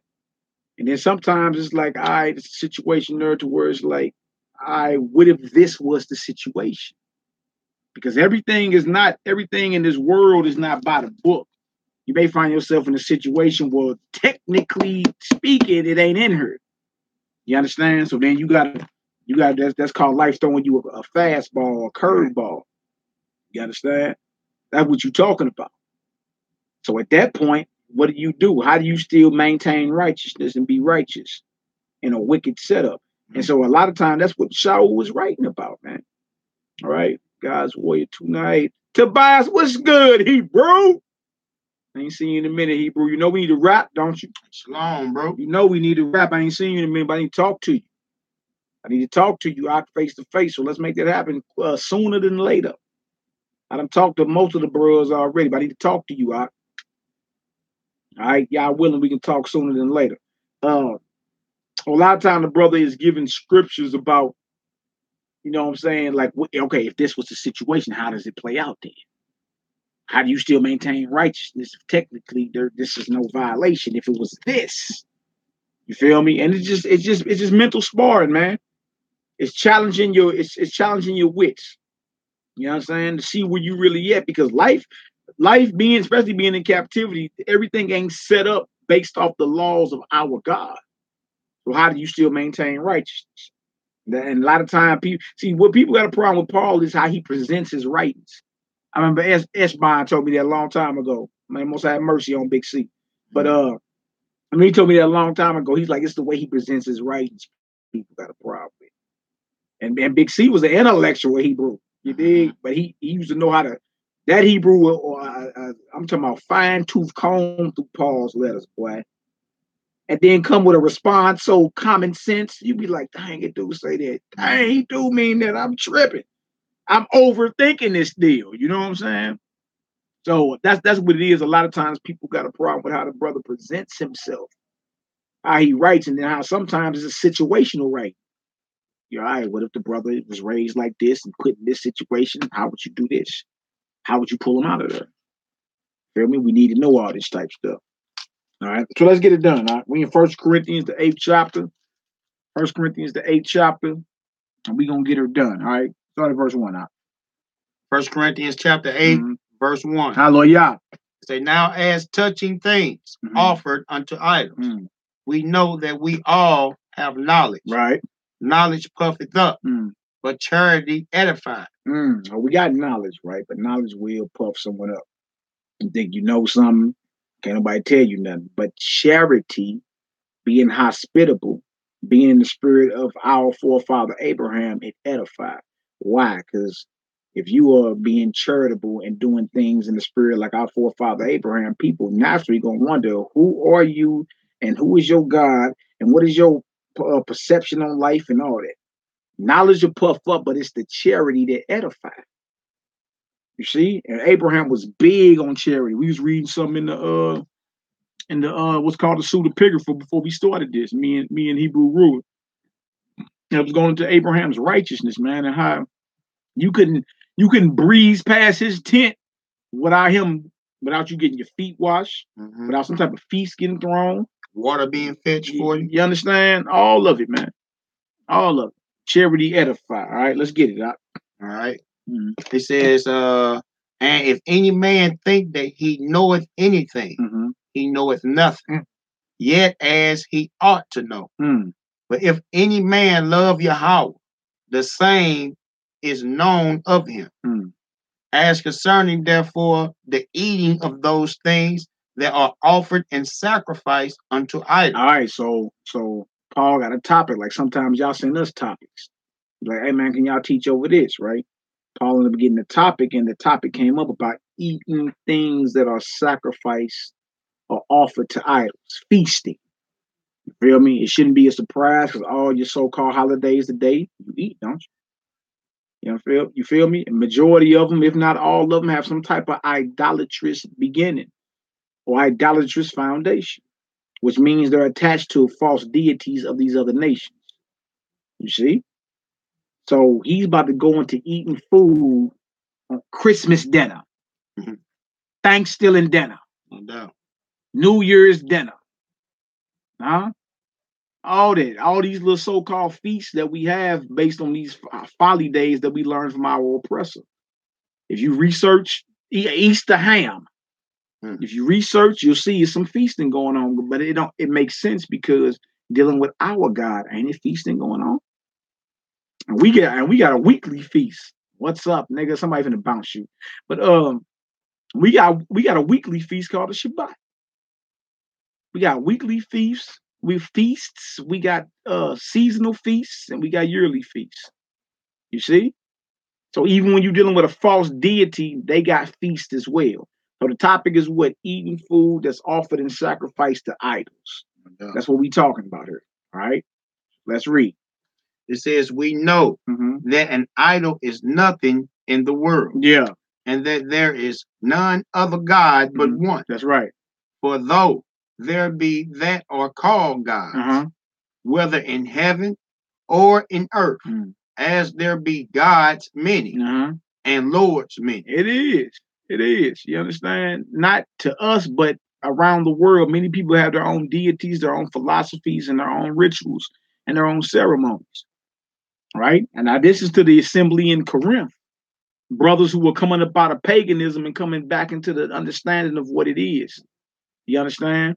Following Hamashiach. So there's a lot of ways that they were having to unlearn. They had to be debriefed. Okay, come on, Hebrew. It says,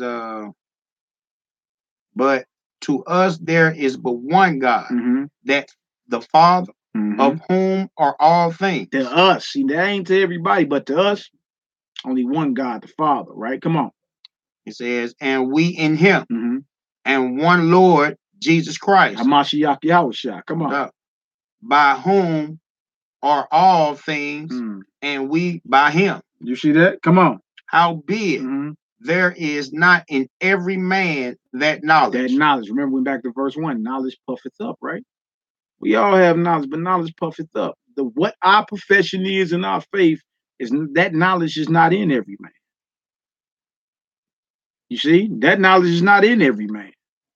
Yahweh Bahashim Yahushua. He said, "Is one God the Father and his son Hamashiach Yahushua." But that knowledge ain't in everybody. Okay? Now, don't forget, we talking about eating food that is offered and sacrificed to idols. An idol is a god of another nation that has ceremonies, that has rituals. You understand? Has an image and has rules and regulations on how you worship it. Okay? Come on, Hebrew. All right. It said, for some with conscience of the idol unto this hour, eat it as a thing offered unto an idol. There go that conscience again, ain't it? Conscience, soul, heart, mind. You see? So we say right there are some unto this, for some with conscience of the idol, meaning they know what they're doing. Conscious of the idol until this hour, eat it as a thing offered unto an idol. So in other words, there are people who are full-fledged Satan worshipers or full-fledged pagans, man. That's right. After two Babylons, excellent read. Excellent read. Excellent read. I read that book years ago, boy. I was like, oh, wait. Somebody about to be mad at me, boy. Somebody is about to be mad. As a matter of fact, I still got the book. I still got it. You understand? But there are some people who, with conscience of the idol to this very hour, eat it as something offered unto an idol. So around Easter, for example, right? Around Easter, that's the Babylonian, goes back to the Babylonian so-called goddess Semiramis, which was the mother/wife of Nimrod, right? And then with each captivity or each power shift, she changed names and changed, you understand, an image or whatever, but it's the same broad.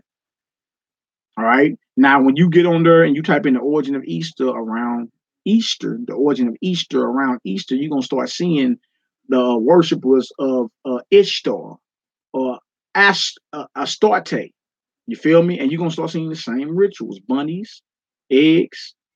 You understand? All type of different things. There are people that actually they're observing the spring equinox for real. You understand? And worship the so-called mother goddess Ishtar or Astarte or Ashtoreth or Semiramis or Mother Mary or whoever you want to call that broad. Or that broad in New York Harbor. Statue of Liberty. It's people unto this very day. You understand? They keep ceremonies, sacrifices, and rituals to her. Okay? But there are others that are doing it that don't know they doing it. That's collateral damage. It's just seasoning on the chicken before you throw it in the fire. It don't mean just because they don't know they doing it, it don't mean that they're not wrong. No, they dead wrong. There's just a lot of things you caught up into that you have no knowledge of. You feel me? And the scripture tell you, lean not to your own understanding. How are you involved in something and you don't know what's going on? I thought y'all raised us to ask questions. No, they don't really like questions. You know, when the child get to ask so many questions, they get fed up. Man, shut up! Shut up! Asking so many questions. Yeah. You know what I'm saying? We don't really do that, but it's like a void in a child's mind that we have to fill that void because it's unlearned. They don't understand. You know, we finna show them understanding through the things that we do. But why we keep it Christmas? You know what I'm saying? Do you ever a child ask you why do they keep Christmas? Because Christmas is actually for the parents. Right. It's not even for the children. Y'all just say it's for the children. But it's for you to do things for your children to make you feel good. The child feels good whenever they get something. It don't even matter. They get stuff today. Call today Christmas. Hey, I'm giving y'all gifts today Christmas. Today Christmas in their mind. Yeah. That's it. What's today? Christmas. You ain't lying. Thanks. Yeah. You know what I'm saying? But yeah. Yeah, that's real talk. And then sister just asked about the one brother was saying that if there are many gods, how do you know your God is the real one? I'm paraphrasing. Janae Yasha Allah.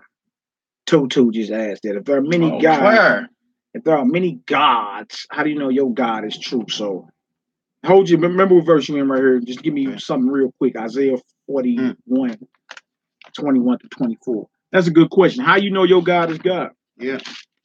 How you know? That's an excellent question. That's an excellent question. How you, well, what make your God God if there are many gods? We done heard that one before too.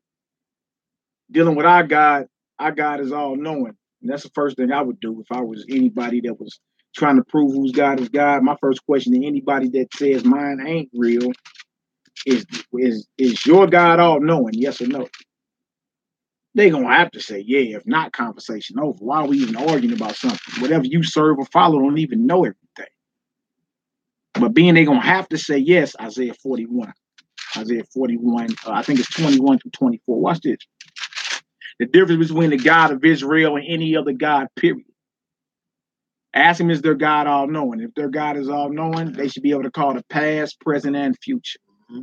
And they need to be able to show you that within their holy text or whatever they got. Their papers off the internet, whatever they got, they should be able to show you that.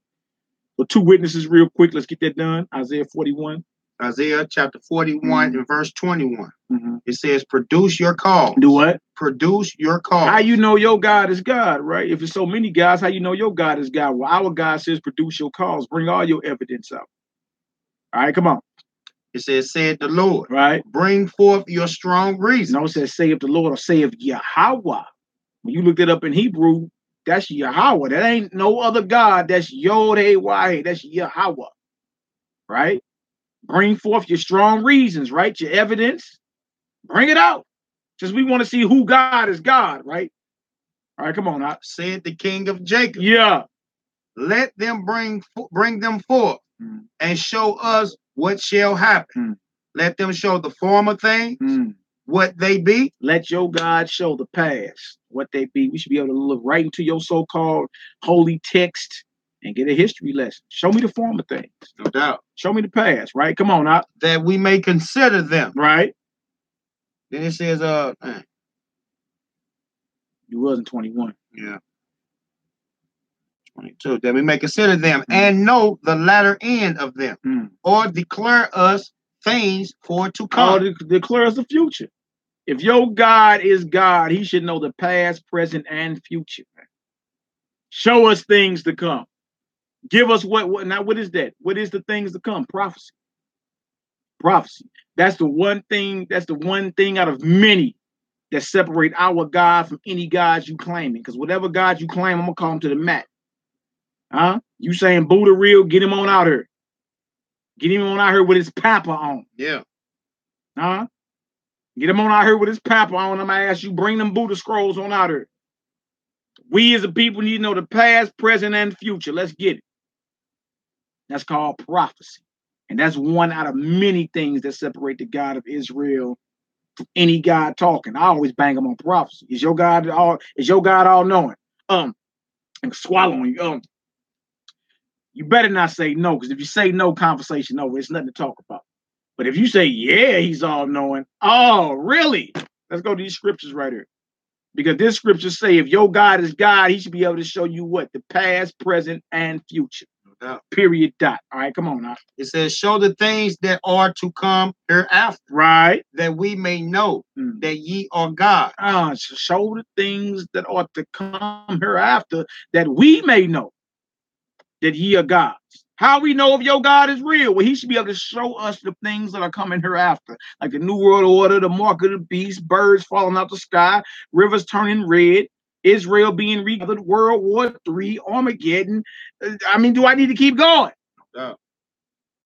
even down to how Israel got into the land of their enemies and put them under the bootstraps of their enemies. Do I need to keep going?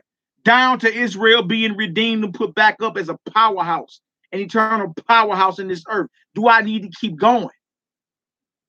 Show us the things that are going to happen hereafter. That's how we know if your God is God. He guess what? He get down in prophecy. Because he knows everything, right? All right, what verse you in? Huh?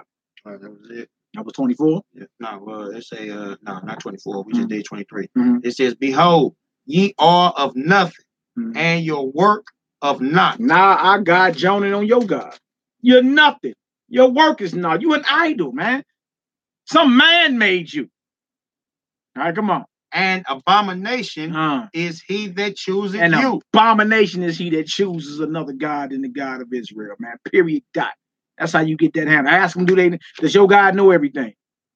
If they say yeah, challenge them. Say, go get your holy books or your holy writings and show us the past, present, and future. Because our God say, if your God is God, you should be able to show us the things hereafter. Right? And if you can't do it, guess what you are? You an abomination. You understand? An abomination is he that chooses you. Second witness, Isaiah 42:9, one chapter.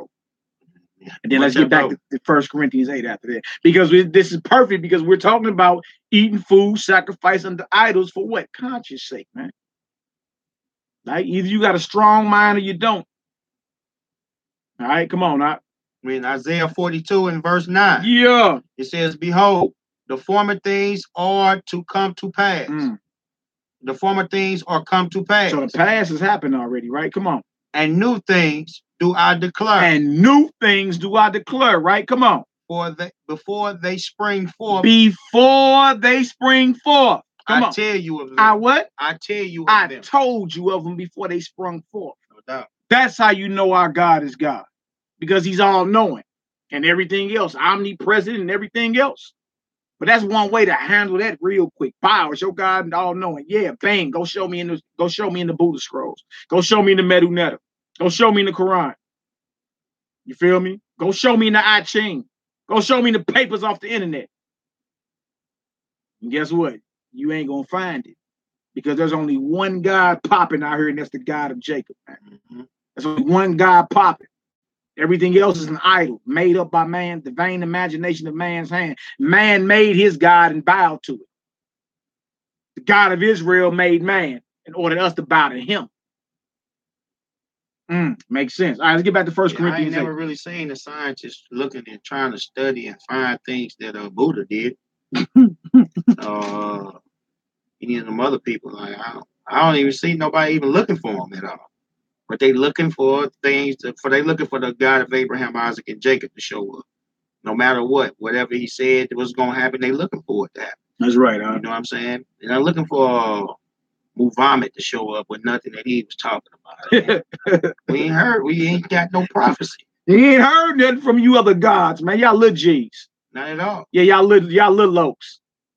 Y'all little lokes. That's why you say it's an abomination. An abomination is he that chooseth thee. No doubt. If you choose another God outside the God of Israel, you're an abomination. And he said that we may consider to do something, do good or do evil. Show us the things to come hereafter that we may consider. And if you can't do that, then we can't consider you to be a God, period. Right. You a little loke. Little G's. Yeah, you little G's. Y'all little G's out here. All right, let's get back to it. 1 Corinthians, the 8th chapter, man. Hey, that shows more about that prophet Elijah, though. Put you guys to the test then, if that's what you're feeling like. Whose God is God? And look, let's go to the test then, brother. Yeah. Take a spiritual wager. Yeah. Huh? Put your soul on the line. Hey, because most people, even if they speaking about this, because a lot of people use the scriptures. When they use the scriptures, then they take you and say, well, my God ain't your God, but we hold the same scriptures. You know what I'm saying? But they think you teach it differently, you know. But if that's the case, then your God should have some rules. Where's the set of rules at? You know what I'm saying? Which way are we to live by your God that you are speaking of? You know what I'm saying? And make a person answer. Now you got to answer that out of the same scripture. You know what I'm saying? And if everything is lining up, then it should line up as we see it written in the scripture. If not, then you following another God. You're not coming out of this scripture. You're not out in the book. You're outside the book with something else. You know what I'm saying? But it has to be as it is written. Yeah. It has to be, man. All right, let's get it done, man. We in 1 Corinthians, the 8th chapter. I hope that helped the brothers and sisters on how to shut that down real quick. If anybody say, well, how you know your God is God if there's all these other gods out here, huh? Well, I hope that helped y'all shut that down real quick. Put that pressure right back on them. Is your God all knowing? Point the finger too. Wave the hand. Once you start waving the hand, people know you're serious. Is your God all knowing? If they say no, conversation over. Don't even entertain it. If your God don't know everything, why are we talking? Who is he? But he gonna have to be. He gonna be forced to say yeah because pride. Pride. He gonna say yeah. You got it. Got it. Well, go show me. Why you go search for the non-existent writings from your non-existent God? You feel me? About the future, the present, and the past. We're gonna read this real quick. Isaiah 41, 21 to 24, Isaiah 42 and 9, John 13 and 19, John 14, 29. Before they happen, I tell you about it. That's the spirit of what? Prophecy. Prophecy is what? To tell you things before it happens. That's one attribute out of many that separate the God of Israel, the creator of heaven and earth, from any other God, period. Dot. You can shut that down quick, man. You can shut that down quick. Yeah, that is. Yeah, that's a setup for the go. Just remember them scriptures right there. Done. There ain't even no comeback behind it, because the writings from their non-existent God, inspired through their non-existent prophets, don't exist. There are no prophets but Israelites. What are you talking about? There are no Arabic prophets. There are no white prophets. I know it sounds taboo, don't it? But Billy Graham was not a prophet. All right? There are no Chinese prophets. There are no Hamite prophets. All the prophets were Hebrew Israelites, man, or from the line before Israel was a nation, going back to Adam. Through Abraham, even though he had many children, and Isaac shall your seed be called, man. You see? Look, you are the children of the prophets. You are. It ain't nobody else. So when you challenge them on the non-existent writings given to their non-existent prophets from their non-existent God, you're not going to have an answer. You just set them up for the kill shot. Does your God know everything? Point the finger too. Make them swallow hard.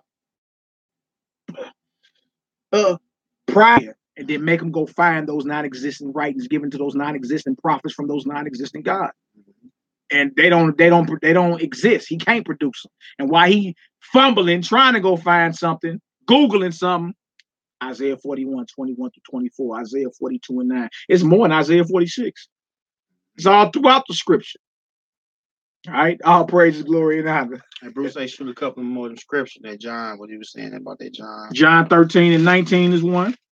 And then John 14 and 29. Matter of fact, let's read that real quick. All right?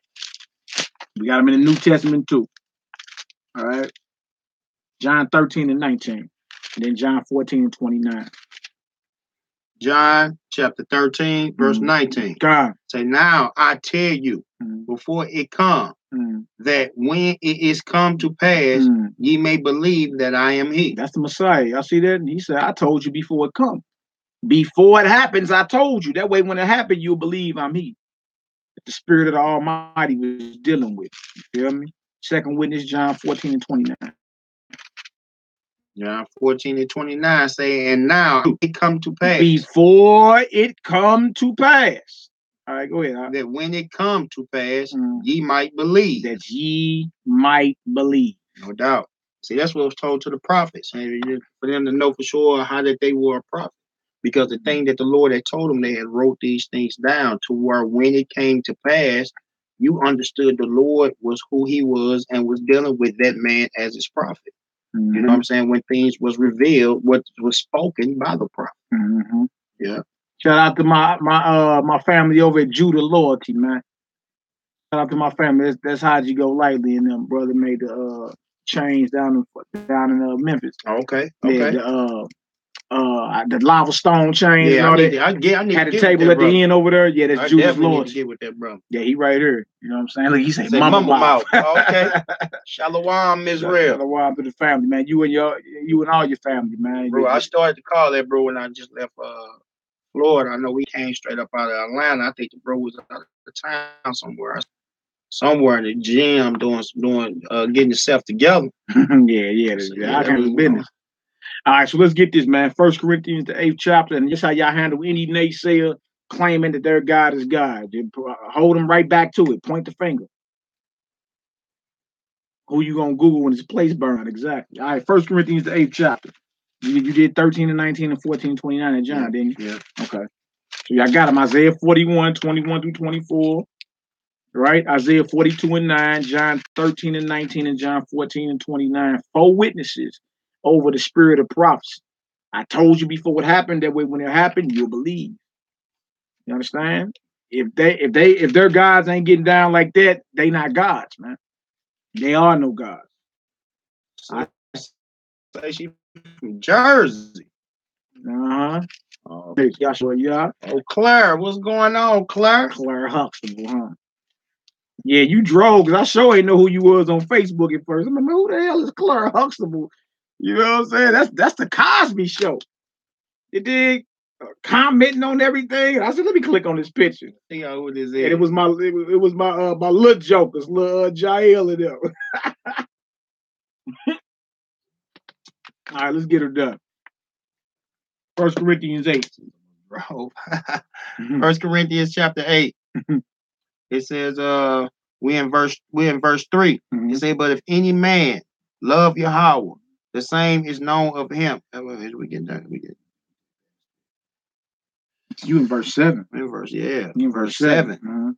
We say, howbeit there is. Start at 6 again if you can, bro. Yeah, I'll start at 6. Look at them, we funny. You know, we gotta mess with our people. We love y'all. Y'all know what time it is. Yeah. All right, come on, Hebrew. But to us there is but one God, of whom are all things, and we in him. That's right. Come on. And one Lord Jesus Christ, by whom are all things, and we by him. Hamashiach Yahushua, man. The Father Yahweh and his Son Hamashiach Yahushua.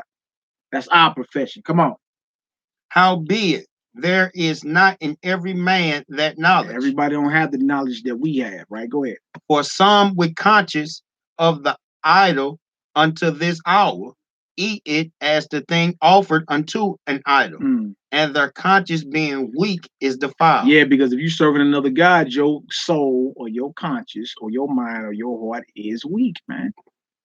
You understand? And they're consciously doing this. That's what he's saying. There are some people who are full-fledged riding with the devil, man.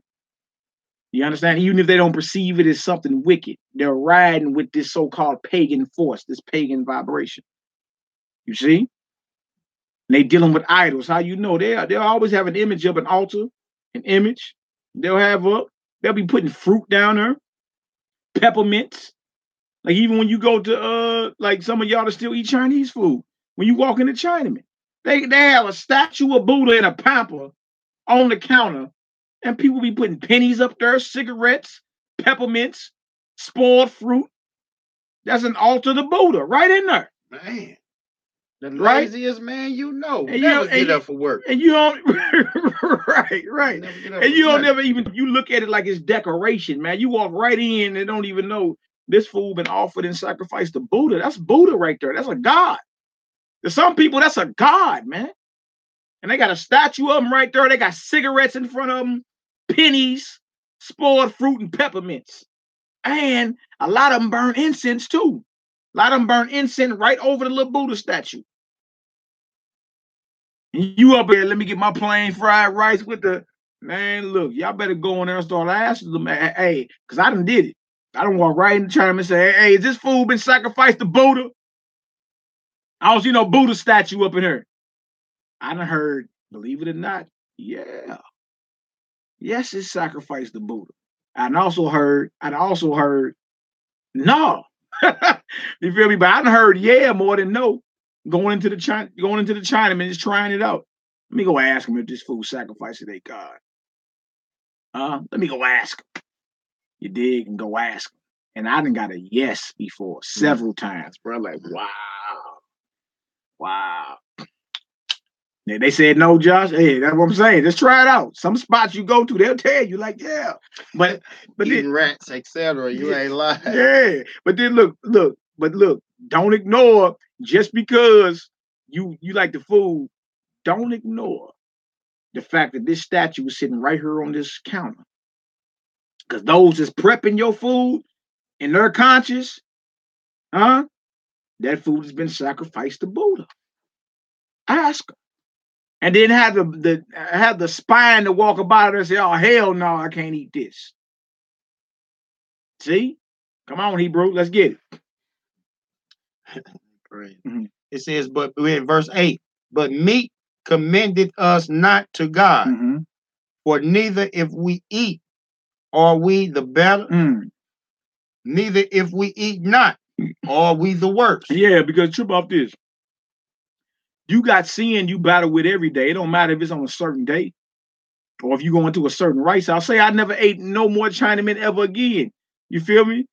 That don't mean there ain't other food out here sacrificed to idols.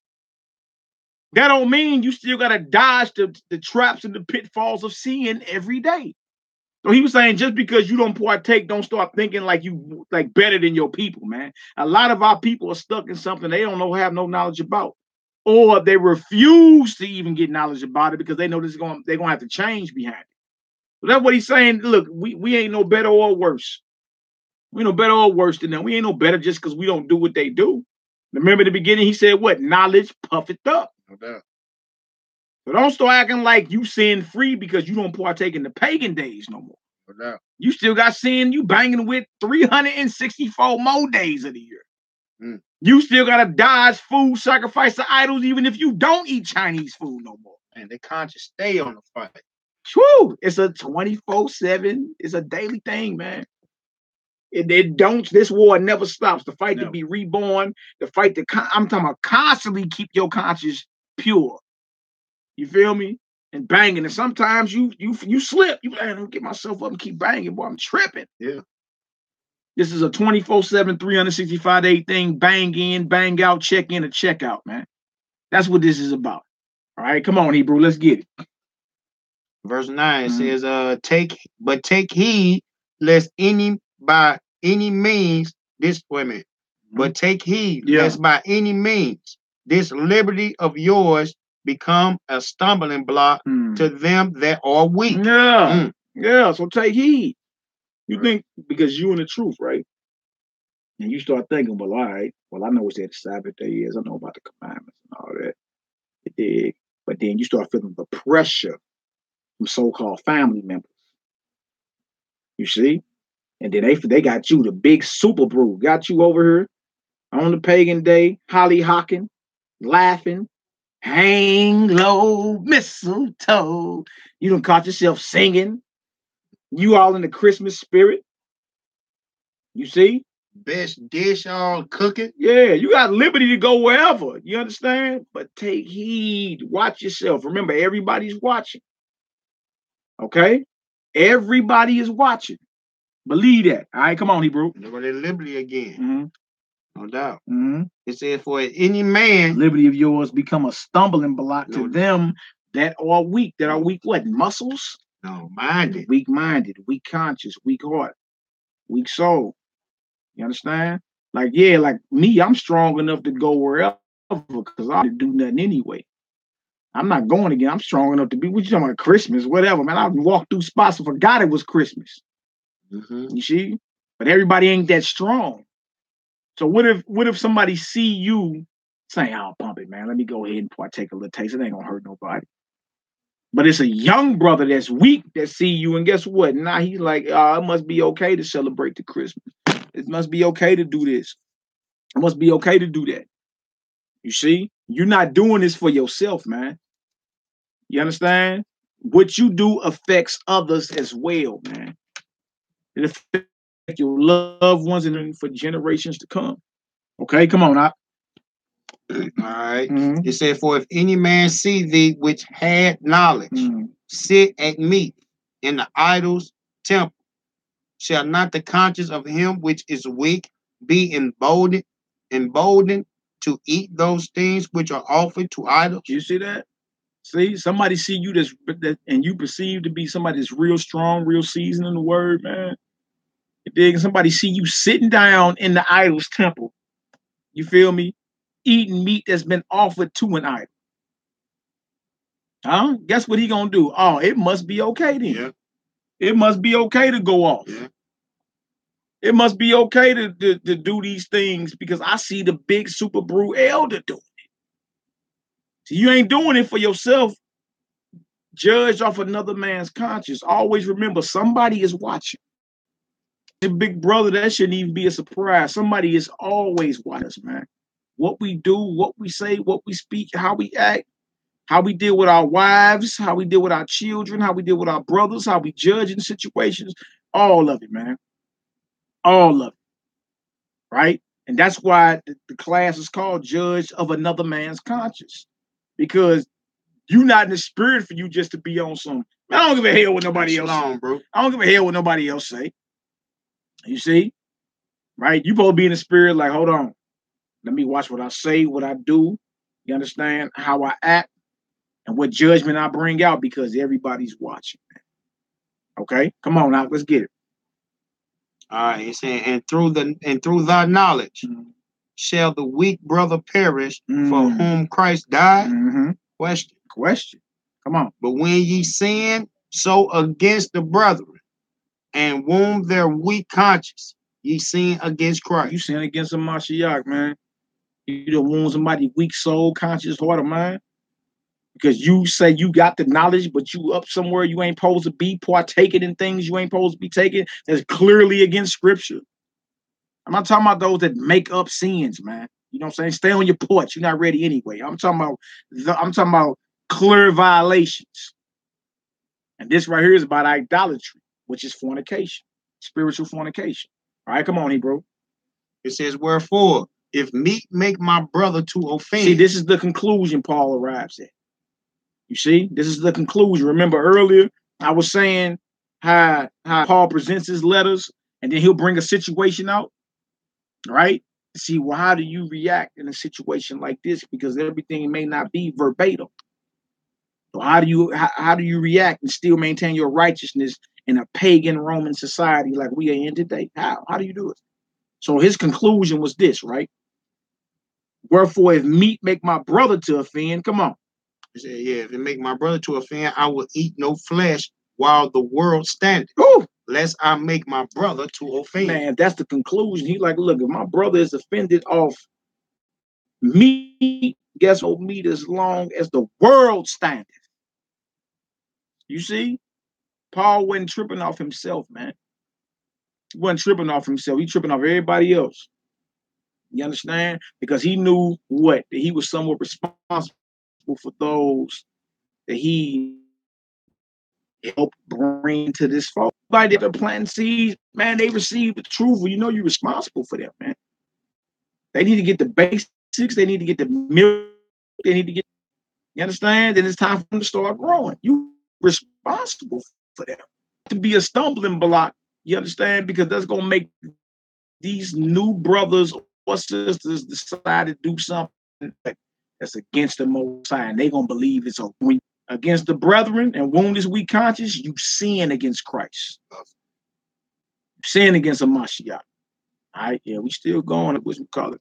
All right, so let's get into this Hebrew. We're going to go to second Mac, chapter 6.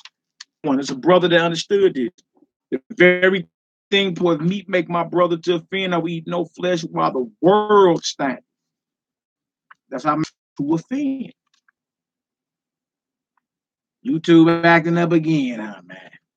YouTube Facebook was acting up earlier. Okay, they say we good now. If we can be heard, give us a 7, family. If we can be heard, give us a 7. We go on the second Maccabees, the 6th chapter. We're going to read 18 through 31. Give me a 7, can be heard. All praises, glory, and honor to the Most High. Okay. Okay, we being heard. Hallelujah. Hallelujah. Judge of another man's conscience, man. This is serious. They always looking. You always being examined. You feel me? If not by man, by the angels of the Almighty, all the time. Right? Like, trip off this. A Negro move different when he know the feds on him. I'm hot out the feds on me. You know what I'm saying? Feds watching. Feds on me. Y'all. Who is this Andre? I hate black man. Hey, where you're going to die. Andre Nikolai. You sound Russian. You've never seen a black man. Hey, but trip off crayon color. Yeah, exactly. We Hebrews. But whoever they is talking about us. Right? But that made me lose my train of thought. What was I saying? That teasing and threw something on her and made me lose my train of thought. I go to 2 Maccabees, the 6th chapter. 2 Maccabees, 6th chapter. All right, we're gonna start around verse 18.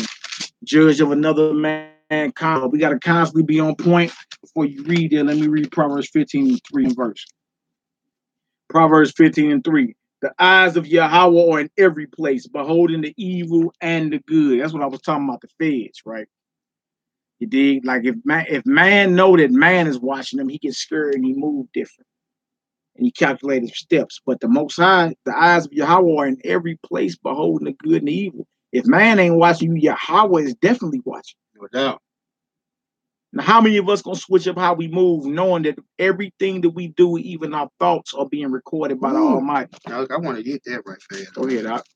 You know, you just said that. I was just thinking it in my head. Yeah, your thoughts, your actions, everything is being recorded, man.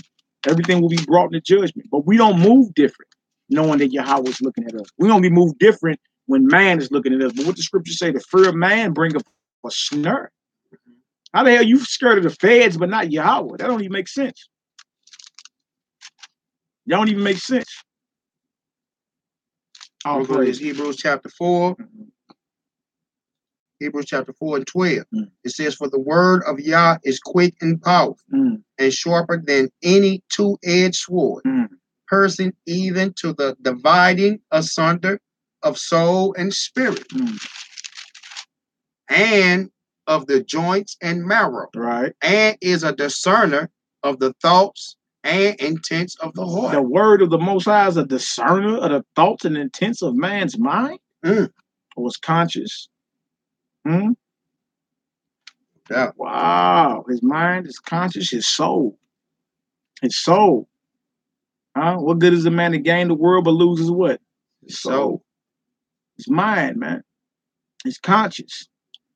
You got to give an account for that. All right. Most High's recording everything. That's right. 2 Maccabees 6, y'all. 2 Maccabees 6. You can read 18 to 31.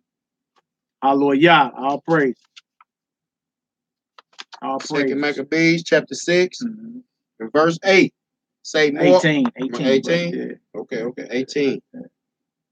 All right. Yeah. It says 18. It says Eleazar, one of the principal scribes, an aged man. So he was a scribe. He was not just a regular scribe, a principal, a top scribe. Okay. An aged man. Come on. And of a well-favored countenance. Was constrained to open his mouth and to eat swine's flesh. See, the whole thing was about him eating swine's flesh. And if you read back up early in the chapter, it was about them forcing our forefathers to eat food that was offered in sacrifice to idols. Of everything we just read in 1 Corinthians 8. Yeah. All right. 1 Corinthians, the 8th chapter. Remember, judge of another man's conscience is the class, man. And just going to us being circumspect, everybody is watching us. You understand? Especially if you out here. Social media got everybody out here. You're out here. You understand? You out here. They know your face, facial recognition, everything. You out here. Feel me? God forbid you get caught doing something that's against God, unlawful, man. God forbid. All right? Come on, Hebrew. Verse 19. Yeah. But he choosing rather to die gloriously than to live stained with such an abomination. Do y'all hear that? Wow. He said he chose to die gloriously. Like, man, my exit up out of here gonna be glorious. I'm not finna live 1 second stained with this abomination. Right? Now, is that your mindset? Are you willing to take a glorious death over breathing a few seconds longer, man?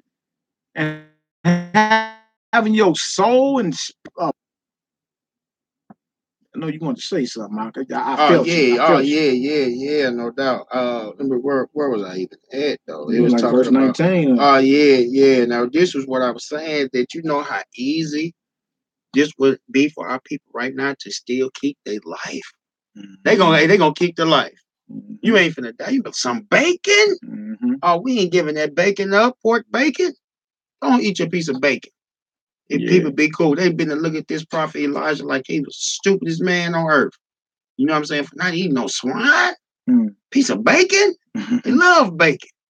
You know what I'm saying? But bro say he chose to die gloriously. That's hard. You know what I'm saying? That's man. Yeah, that's honor, man. That's definitely honor. That's honor. You dig? Willing, because you know you done committed yourself to something higher than yourself. You feel me? You're selfless at this point. Like, man, I'll die before I go against my God. That's the mindset we all need to be in this hour. Or to live stained with such an abomination. Oh my goodness. He said, "Oh, quick, ate some shrimp. Give me some of that swine. Give me some of them scrimps." Oh man, boy. You see, we need this type of spirit. This is the spirit the Most High is resurrecting in the earth, man. These are the spirits being brought back. You feel me? Well, brothers and sisters going all out for the Most High, all in, man. All in. You feel me? Come hell or high water, no matter what I go through, no matter who talk about me or what tribulation, whatever, I'm all in. That's the mindset we ought to be in. I'll die before I live stained with an abomination. I'll die. Straight up. All right, come on out. He say, spit it forth and came of his own accord to the torment. This is an elder brother. They try to make him eat. Like, if you ever watch Goodbye Uncle Tom, when they was forcing, they put a funnel in, they chisel your teeth out doing slavery, man, and put a funnel in the brother's mouth and made him eat this pig slop. You feel me? So they try to force this elder to eat the swine. He spit it out and said he already know the end of this. Y'all gonna have to kill me. And he went on his own accord to the torture rack. You see? Fully resolved, man. Your reason your desires and passions any day. In other words, your love for the Most High should trump your so-called lustful desires any day. Your love for the Almighty, yes. Your love for the Almighty should trump your desires any day. And in this case, the desire to live a second longer. Your desire to live a second longer. You understand? Your love for Yahweh is what it is, man. And he don't take backseat to nobody. What else to say, Op? As it behooved them to come, that are resolute to stand out against such things, as are not lawful for love of life to be tasked. To taste it. To be tasted. It says it's not lawful for the love of life to be tasted, man. Did y'all hear that? It say the swine is not lawful for the love of life to be tasted, man. And this elder spit it out. They try to force he spit out his mouth and went to the torture rack and start considering, I'm on my way out here. This is my last test. I gotta pass with flying colors. Remember that Israel. You got a final test you're gonna have to pass, man. Get to it. Get to your final test. You're gonna have to pass that with flying colors. All right, come on now. But they that had the charge of the wicked feast. What kind of feast? The wicked feast. This is food offered in sacrifice to idols, man. You go back up to earlier in chapter 6. Paul had in his mind and said, what? If meat make my brother offend, I won't eat meat as long as the world stand. You see? But they that had charge of the wicked feast said, what? For the old acquaintance they had with the man, taking him aside, besought him to bring flesh of his own provision, such as was lawful for him to use, and make as if he did eat the flesh taken from the sacrifice commanded by the king. Yeah, I hear that. So in other words, act like you law breaking. Smart Negro that came around. You know what, man? He offered him a deal. You know what? Why don't you just go and eat this like you was eating some of that? Eat the meat of your own kind. If you ain't going to eat the pork, then grab some meat that you would eat. Get that old nice succulent lamb. and eat it and make the people think you eating some swine. So what we get out of that? What we get out of that is it's not even lawful to act like you breaking the law of the Most High. You see, it's not even lawful to act like you sinning. Even if death is on the table, man. See, you talk about you a Hebrew and this your culture. This is our history, man. It's our forefathers. Our forefathers. You see? They had in their mind flat out, man, it ain't lawful for the love of life to eat that. And I can't even act like I'm sinning. I can't even act like I'm breaking the law of the Most High. Because if I start acting like that, then guess who else is going to affect? All right, come on, now. Let's get everybody else that's looking at it. Yeah, conscious. Everybody else's soul or conscious or mind or heart. All right, come on, now. That in so doing, he might be delivered from death. And for the old friendship with them, find favor. But he began to consider discreetly. And as it became his age and the excellency of his ancient years. So he's reminiscing now. His life is flashing before his eyes. How old he is, the excellency of his ancient years, right? Come on. And the honor of his gray head, whereunto he was come, and his most honest education from a child, or rather the holy law made and given by Yahweh. You see that? The true and only honest education is the law given by the Most High. All right, come on out. Therefore he answered accordingly, and willed them straight ways to send him to the grave. See what he say? Send me to the grave. I'm not even about to act like I ate that. You understand? I'm not even about to act like I broke the commands of the Most High. He let his life flash for his eyes and say, send me to the grave. Is that your mindset? Well, that'll make me get in the refrigerator and find every piece of swine I had and throw it straight out. That's right. If I was a pork eater. Yeah. You know what I'm saying? To see a forefather go hard like that, man, when he died, he didn't want to take the pork. Oh, it's got to be something with you. Let me get this out of my fridge. It's out of here. Huh? Elder man, send me to the grave. See all the times I for all the funnies and the acting and the either you about this or you ain't. And truly, because true about this, even to act like you doing something, you got to get in what? In spirit. You got to get in spirit. You got to get inspired. You got to get enrolled. Right? Denzel had to act like he was a crooked cop.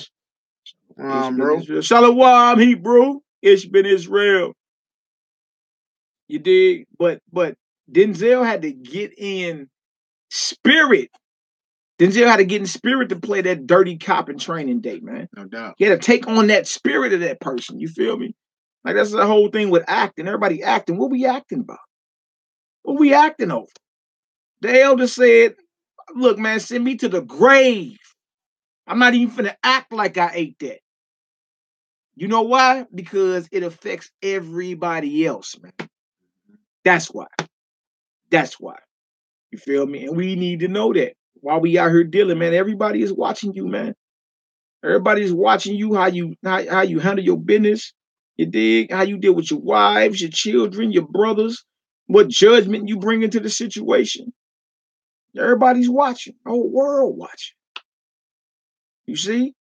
And if you out there doing something that's an abomination, something that's unlawful, man, you feel me? Somebody weak see that, they may be emboldened to do what you doing. And guess what you just did? Sin against a Mashiach.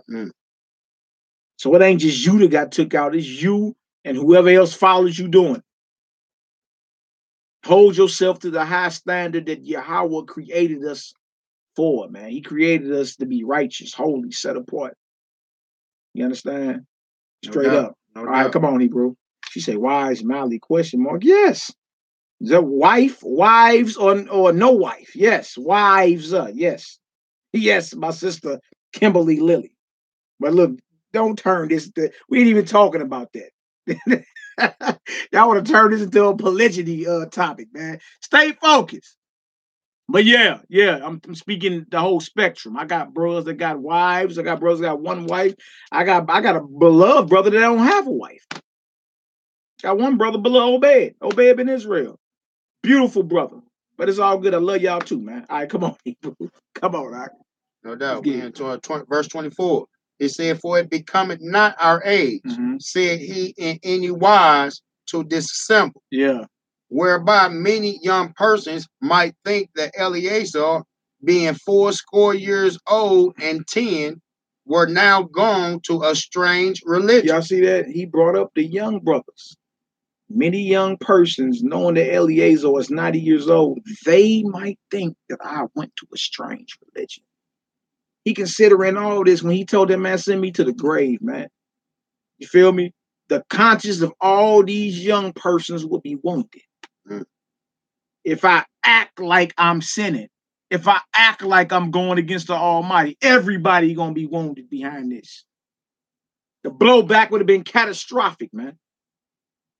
Blowback would have been catastrophic. You see that? This is serious, man. This is a serious thing. Realize, judged of another man's conscience. Now, especially if you're somebody that a lot of people don't like. You may be a brother that, you know, people just don't like you. I got enemies out here. People just don't like you. You feel me? So it's bad enough people don't like you, period.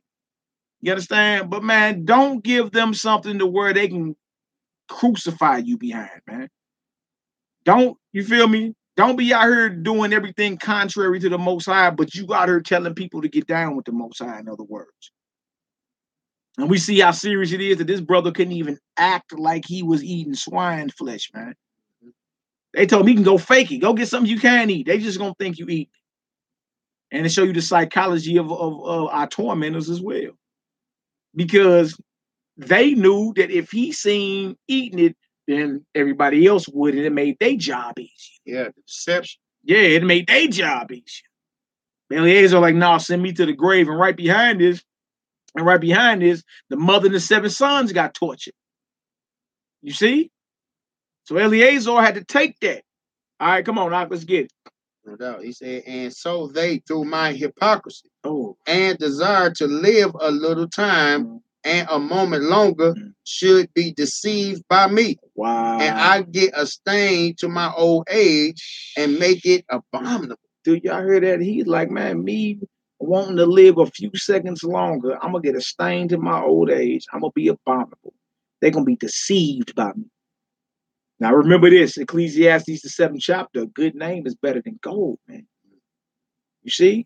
And this elder, you feel me, held on to his good name until his dying breath. My desire to live a little bit longer, but what come with that? A stain on my name? An abomination? Everybody gets deceived? Oh, no, kill me. You might as well send me to the grave and get it on over with. Matter of fact, I'll meet you over there. I'll meet you at the torture rack. Is that our mind today? All right, come on, now let's get it. For though, for the present time, I should be delivered from the punishment of men, yet should I not escape the hand of the Almighty, neither alive nor dead. You see that? He's like, I may be delivered for a second from the hands of men, but I won't escape the Almighty, living or dead, man.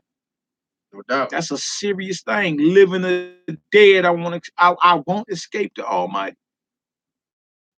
Living or dead. Not they could kill the body, but for him they could kill the body and the soul. No doubt. And that he had understood. So he letting it be known for sure. Look, I die in this land right here. I take this death. But the death to come, I cannot escape the hand of the Most High. I can't escape his hand. You know what I'm saying? Whether if I'm alive right now, I'm going to receive his hand. And then if I die, go on, then I'm going to receive his hand again, some more. You know what I'm saying? So for this reason, no, I'm going to die right now before I do this thing. No doubt. That's serious, man. That's serious. Judge of another man's conscience. Remember that, Israel. Hold yourself, walk circumspectly, like I say in the scriptures. Redeeming the time for what? Redeeming the days before the evil. Or redeeming the time because the days are evil. How do you do that? By being obedient to your maker. All right, come on now. It says, wherefore now, manfully, changing this life, myself, such a one as my age requireth, and leave a notable example to such as be young to die willingly and courageously for the honorable and holy law. So he decided to be an example for righteousness in his death instead of selling out and acting like he went against the Most High and deceiving many. The truth about that, had he ate that, he was finished, and then everybody else out there would have ate pork. It wasn't like they was going to be in on eating the lawful meat. You feel me? His hypocrisy, his acting, him getting in the spirit of him compromising. You understand? He knew that's a no deal. Because if I do that, many, the blowback will be catastrophic, man. Many gonna die behind this. You feel me? I'm gonna leave a notable example in righteousness for the youngsters. You keep bringing up the youngsters, don't you? That's a soldier. This is the mindset of a soldier right here. Yeah. Yeah. Go ahead, and when he had said these words, immediately he went to the torment. They that led him, changing the good will, they bare him a little before into hatred, because the foresaid speeches proceeded, as they thought, from a desperate mind. They like, because the other nations don't get down like that. You feel me? These are Greeks torturing our people under the Maccabean, the Hasmonean dynasty. These the Greeks torturing us. They like, this man must be crazy. Now trip off that. Trip off this. Why is that mindset today? If swine was on the table of the honeysuckled ham and the honey was just dripping off the sandwich, was on the table over to feed you and your family, or death, how many of our people would have did what? They'd have chose the ham. Not many of us would have been like, man, I'm out of here. Y'all want to kill me behind it. We ain't eat none of that. I'm out of here. You see? Because talking this type of mindset is the only mindset that you have to even combat the tyranny that's coming at us, man. You got to be all in for the Most High. You can't be fence traveling, man. You got to be all in. You can't play around with a mindset like this. You got to be die hard all the way in with the Most High, because he going to come with it. The enemy going to come with it and say, oh, yeah, you down for real, huh? Now, trip off there. Us talking like that and saying we'll die before we eat a ham sandwich, that sounds like a desperate, that sounds like we crazy, don't it? The Greeks thought Eleazar was crazy because he was like, man, I'll die. Send me to the grave before I even act like I'm going to eat that. They say, well, this nigga must be crazy. That's a desperate mind. He must be going mad, right? But when we say that today, what they say about us, you niggas is crazy. You gonna die before you eat that ham sandwich? Yeah. That's a Greek mindset. The Greek mindset looks at the true spirit of the Most High and say, that's radical. That's too crazy, man. That's a desperate mind. See, that's more proof. That's a telltale sign and more proof that our people are operating the spirit of these Greeks over here, man. Because when brothers and sisters stand up and say, I'll die before I eat a ham sandwich. I'm dead before me and my family eat that. Most of your people gonna say what? You niggas is crazy, right? It's the same thing the Greeks thought about Eleazar. They say what he's saying is coming from a desperate mind. Or I had some of that ham with some of that honey and pineapples all over, and the cherries on top, toothpicks. Don't get you a piece, boy. Our people been told that up. Say toothpicks. Boy, y'all remember that? Y'all remember that honeysuckle ham on Thanksgiving? I'm telling you, boy. Man, that's crazy, man. I come on here with the toothpicks. Not the toothpicks, boy. Straight up. I'll tell you. All right, come on, Rob. You know they got to spice it up and make it look like it's an hors d'oeuvre or something. Make you eat it a little bit. Make dung taste like sugar. Right. Come on, man. We're at verse 29. Yeah. It said, they that led him, changing the good will, they bare him a little before into hatred, because the foresaid speeches proceeded as they thought from a desperate mind. Yeah, nigga sound crazy. Go ahead. But when he was ready to die with stripes, he groaned and said, it is manifest unto the Lord that had the holy knowledge, that whereas I might have been delivered from death, I now endure sore pains and body by being beaten, but in soul am I well content to suffer these things, because I fear him. I fear him. And thus, well content to suffer. That's another, my bad, bro. That's another mindset to have. Be content. Embrace your suffering. Embrace your tribulation. Embrace the persecution. Because he was well content to go through it. He ain't tripping. He's like, whatever. Whatever. Because I know I'm dying for what's right. Now check this out, though. The Messiah said when he was coming to die, he said, for this reason I was born. I was born for this reason. And then the persecuted you, me, they persecuted you.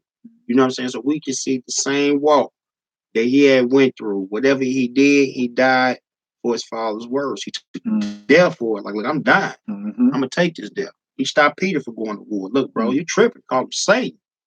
I'm taking this death. Because what's going to be on the conscience of those behind me is the fact that you're going to die in like manner for my father's words. But you're going to raise up again. You know what I'm saying? That's what made the apostles, when they became apostles, rose in full faith. Because they just seen, they didn't heard the word. They just seen them go through the death, and they witnessed the resurrection. You know what I'm saying? So they was fully persuaded after seeing all these things. You know what I'm saying? But no doubt, you can see the same walk in the Messiah, to where it was the death, and by his death, it worked on the conscience of those after him. Yeah. Real talk. Real talk, man. Gotta be serious with it. Remember, your righteousness don't just affect you, it affect others, and your wickedness as well. Don't just affect you, it affect others, man. We have to make our call in our election sure and realize everybody's watching. Everybody's watching. You ain't gonna get around that when everybody's watching. All right, come on, let's hear it. And thus, this man died, leaving his death for an example of a noble courage and a memorial of virtue, not only unto young men, but unto all his nation. You see that? And he kept bringing up them youngsters, man. You feel me? And not just the young men, but for all his nation. Like, look, stand up and do what's right, even if death is on the table. Because everybody watching. And guess what would happen? Guess what would have been said? Who you talking about? Sellout Eleazar? Who ate the swine because the Greeks threatened to kill him, and then everybody else fell off? He had down there had a name worse than Judas. You did what? You know what I'm saying? He considered that, because he said, look at my old age. You know what I'm saying? After all these things that you heard about me throughout my lifetime, I'm ready to give this up right now. Over some swine? Over some swine. Oh, no, you might as well just go take my life then, bro. This might as well be it right here. Because, look, it's not. That stain not going to be on my name. For sure. Not after all of these things. Because we know one thing, though. What? All those things become nothing. After you talk about all the good things you did, you didn't went out like this, bro. That'd be the only thing they talk about after that. Let's sell out Eleazar. Yeah, man. Yeah. I feel the brother. Yeah, man. You gotta be solid out here, man. Do me solid. Do me Ephesians 5, 14 through 18. Ephesians 5, 14 through 18. And then we're gonna read a couple in Samuel, and then we're gonna close on down, man. All praise. Be in the spirit rolling. We almost at 3 hours. Man. I mean, we got, it's plenty more scriptures, man. But hey, all praises. We just add them up to the next topic and keep it going. Yeah. All praises, glory. It's funny. Everyone wants glory said. Yeah. If it's called vainglory, all right. No doubt. Good looking questions. All right. Bang them out. All right, let's get it. We're going to do Ephesians 5 next. We're going to do 14 through 18. Let me put that up in the chat real quick. If we can once y'all get there, give us a 7. Ephesians chapter 5. Chapter 5, 14 through 18. All right, let's get her done. Okay, Most High called old Aretha Franklin to on home, huh? Did he? May the Most High have mercy on her soul. Aretha Franklin just died? Just now? I heard she was gone. I heard she was in hospice. Hospice. You know, hospice, it don't take long at the hospice come on. Yeah, my granny was in hospice. I already know, boy. But they speaking on her as it was. It's that Bru Yashin on there. 14 through 18. Well, may the Most High have mercy on her soul. A person got a chance to repent. It's a serious time. Look, count yourself blessed. Count yourself blessed that you understand a portion of this truth out here, man. I say she almost gone. Oh, she almost gone. Okay. Now she almost gone. Okay.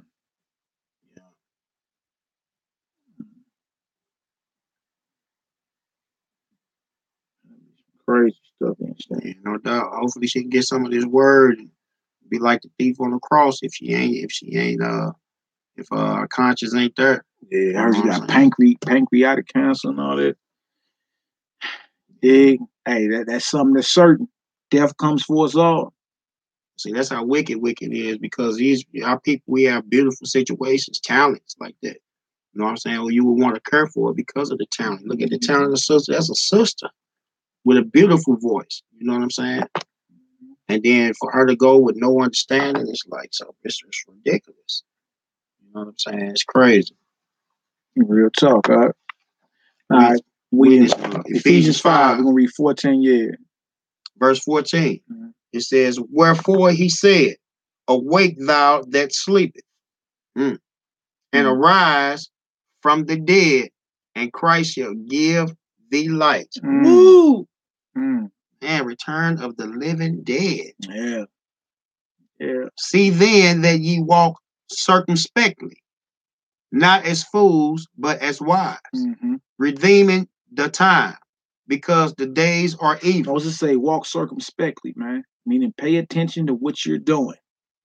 Redeeming the time, for the days are evil, man. Walk circumspectly, not as fools, but as wise. Redeeming the time. The days are evil out there, man. How do you redeem the time? By being obedient to your Creator, man. Making a true repentance. All right, come on out. Wherefore be ye not unwise, but understanding what the will of the Lord is. Come on, we read out. Yeah, you're going on 18. Okay. That's it. Yeah. And be not drunk with wine, wherein is excess, but be filled with the Spirit. But be filled with the Spirit. That's saying the sister went from being 200 and some pounds to 88. Oh, yeah, she on her way up out of here, man. May the Most High, owner, creator, and possessor of all things, you understand, have mercy on her soul. You dig? And how about we all make our calling and our election sure, man? This is not a plaything. Death comes for us all. It's 250,000 people that die every 24 hours in the world. You feel me? This ain't nothing to play around with, man. I pray I'm doing the work when I get took. Like I'm telling you, feel me? I pray this is how I go. Just doing what I've been commanded to do. You feel me? Like real talk. All right, so look, let's finish this. I want to do Bell and the Dragon is a good one because we were talking about conscious, right? We conscious. Yeah, let's finish it with Bell and the Dragon and the Apocrypha, man. Let's finish it with that. I wanted to hear some of this David and Bathsheba, but I'm gonna turn it into a class, a psychology of King David. You know what I'm saying? About adultery and all that. I can turn it into a class. We can do that. We can do the Bell and Dragon. I got like some quick hitters. One verse in Proverbs 4, one verse in Proverbs 15. We can close out with that. I'm gonna have to turn this into a class, and how David kept the ball rolling when he knew he supposed to shut that down right out the gate. That's who wife? Shut down. Shut down. I do like my brother Karatazaya. I say double honors to your father and double honors to your husband. And keep it pushing. Shut down. You know what I'm saying? You shouldn't be asking no woman tell you she's married. You shouldn't even be asking her, but are you happy? Right. You got a man or a boyfriend? No. As soon as you find out she's taken, is what it is. Shut down. Man. You feel me? And certain things, they just kept playing the game. Just kept playing the game, man. You feel me? And we all know how that feel. If you ever been doing something that you ain't been caught for, the adrenaline behind it. You ain't been caught by it yet. There's some adrenaline going behind it, man. Some people are adrenaline junkies. You dig? But it should have been shut down. You dig? And it shows the mercy of the Most High, because David and Bathsheba should have been stoned for that, man. David and Bathsheba should have been. They don't say nothing about she was raped. You see? I know. She said they ain't ready for that class stepping on toes. Yeah, that class coming though. But you know what I'm saying? That shows even in what's called the Old Testament, the Most High showing mercy. The non-messianics get on Yahushua in John 8 for sparing the woman that was taken in adultery. Even though they said she was caught in the very act, what a man was. He probably was one of the ones throwing the stones. Yeah, definitely. All them was guilty of adultery. Yahushua wrote their crimes in the ground and said, whoever without sin cast the first stone. My brother Tazoriel, Shalom, Shalom, my Arizona brethren. We got to come on out there, man. Definitely. But he started writing their crimes in the ground, and you can't judge if you're guilty of the same crime. It don't mean like you can't bring judgment out and say we all sinners, so I can't say nothing. No, if you wrong in doing that, you ain't supposed to be doing it. It's only when you do the same thing and try to condemn somebody. Now, they was trying to condemn that sister in John chapter 8, right? They said they caught in the very act where the law say the man and the woman got to get put down. And Yahushua did what? Wrote something on the ground and then told all them, if y'all without sin cast the first stone. That don't mean without sin like sinless. That mean whoever ain't no adulterer, whoever ain't committing adultery over there, go ahead and kill her. He start writing again. He writing their crimes in the earth, their sins. And guess what? They all conscious was convicted, got up out of there. Got up out of there. No, it's not okay to sin, brother. Matter of fact, give me a second, just real quick, 2 Timothy 2, and we'll get to that. We'll end it with Bell and the Dragon. 2 Timothy 2, 19 through 21. No, it's not okay to sin. He ain't gave us a license to sin, period. Shout out to my out the mud watchman. May the Most High bless you, priest. All praise the glory and honor. 2 Timothy 2. Yeah, start around verse 19. Yeah. Nevertheless, the foundation of Yahweh standeth sure, having this seal. The Lord knoweth them that are his. Yahweh knoweth those that are his. He knoweth those that are his. All right, come on. And let everyone that nameth the name of Christ depart from iniquity. That everyone that nameth the name of a Mashiach do what? It says, let him depart from iniquity. Let him depart from iniquity. You see that? That everyone that nameth the name of a Mashiach depart from iniquity. No, it's not okay to sin. Man. No, it is not okay to break the law, statutes, and commandments of the Heavenly Father. No, it's not. All right. And if anybody said it was, they're sadly mistaken. That's a Creflo Dollar spirit. All right. Second witness, if you do me this right here, this is Ecclesiastes out there. Prophet, read that for me. Chapter 15, start at verse 11 and read down.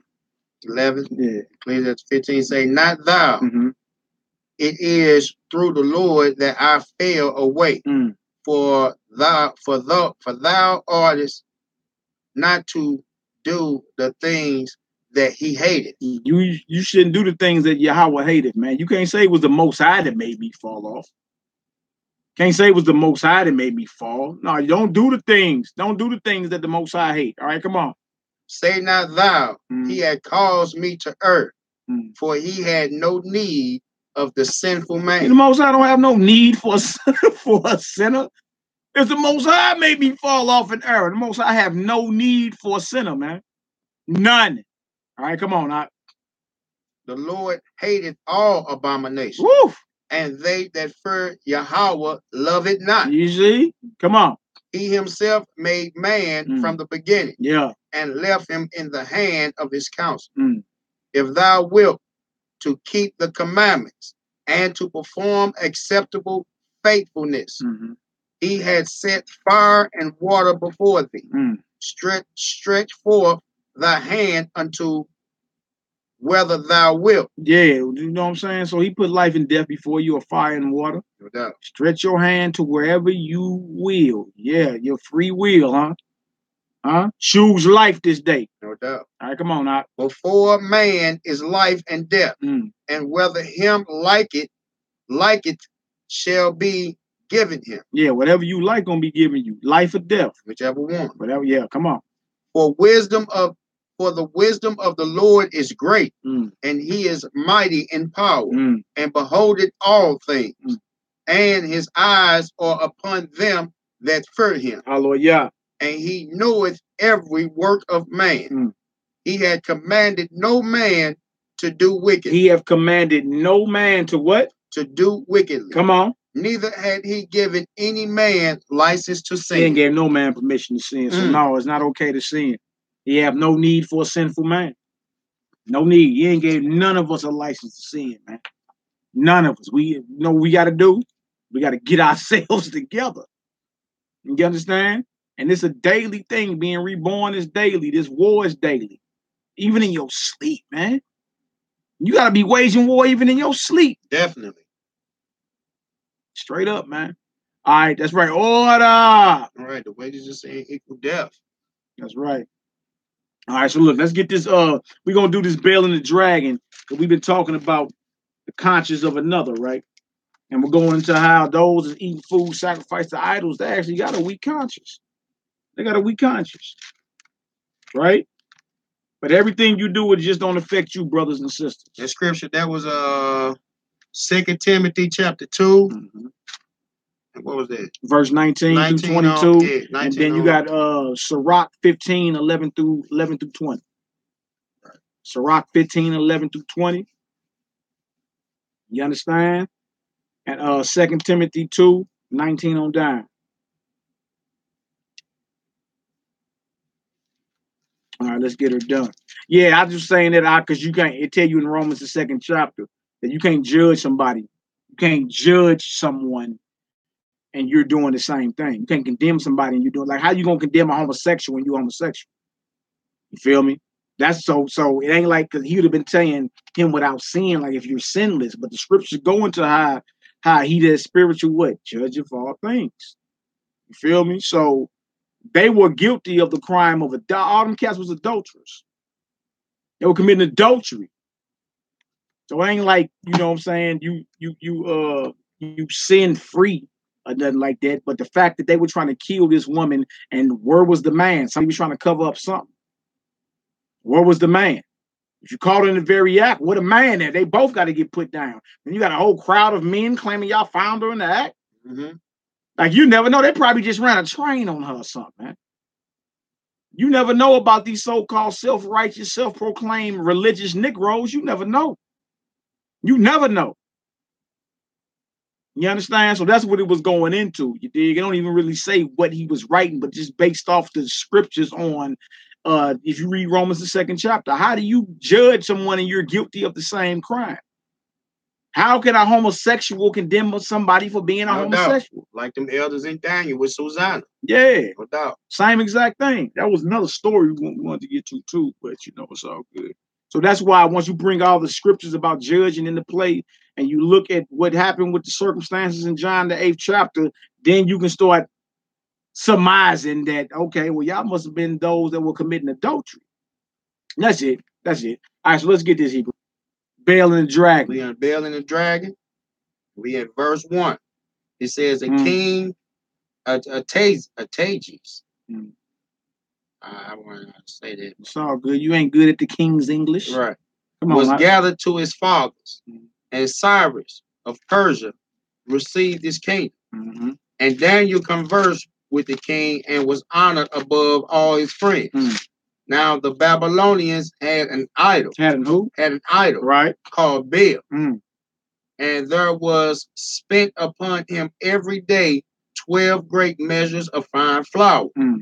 And 40 sheep and 6 vessels of wine. You see all this stuff that was offered to this fake god that a man made? What all was offered to him, Hebrew? What did it say? 12 great measures of fine flour. 12 great measures of flour, right? What else? 40 sheep. 40 who? Sheep. 40 sheep. Dang. That's some eating, ain't it? That's some meat. What else? That's some livestock. Doggone. And 6 vessels of wine. 6 flagons, 6 vessels of wine, huh? Yeah. So he got 12 measures of great flour, 12 great measures of flour, 40 sheep, and 6 vessels of wine. Every day this is offered to this god, this Babylonian god called Baal. Every day. Wow. All right, come on. This goes right back into 1 Corinthians, the 8th chapter that we was reading, remember. Some eat it knowing it's an idol. Some eat it until this hour, have conscience of the idol, eat it until this day is something offered unto an idol. Right? Now, this is showing the offerings to this false god every day.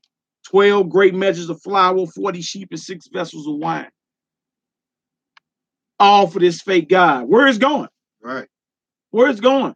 Because when you go into the Chinaman and put the peppermint cigarettes and pennies in front of Buddha, do it stay there? Or when you come back in the next day, is there something else down there?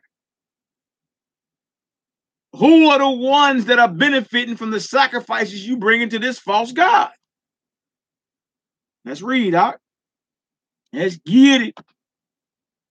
Verse 4. Yeah. And the king worshipped it and went daily to adore it.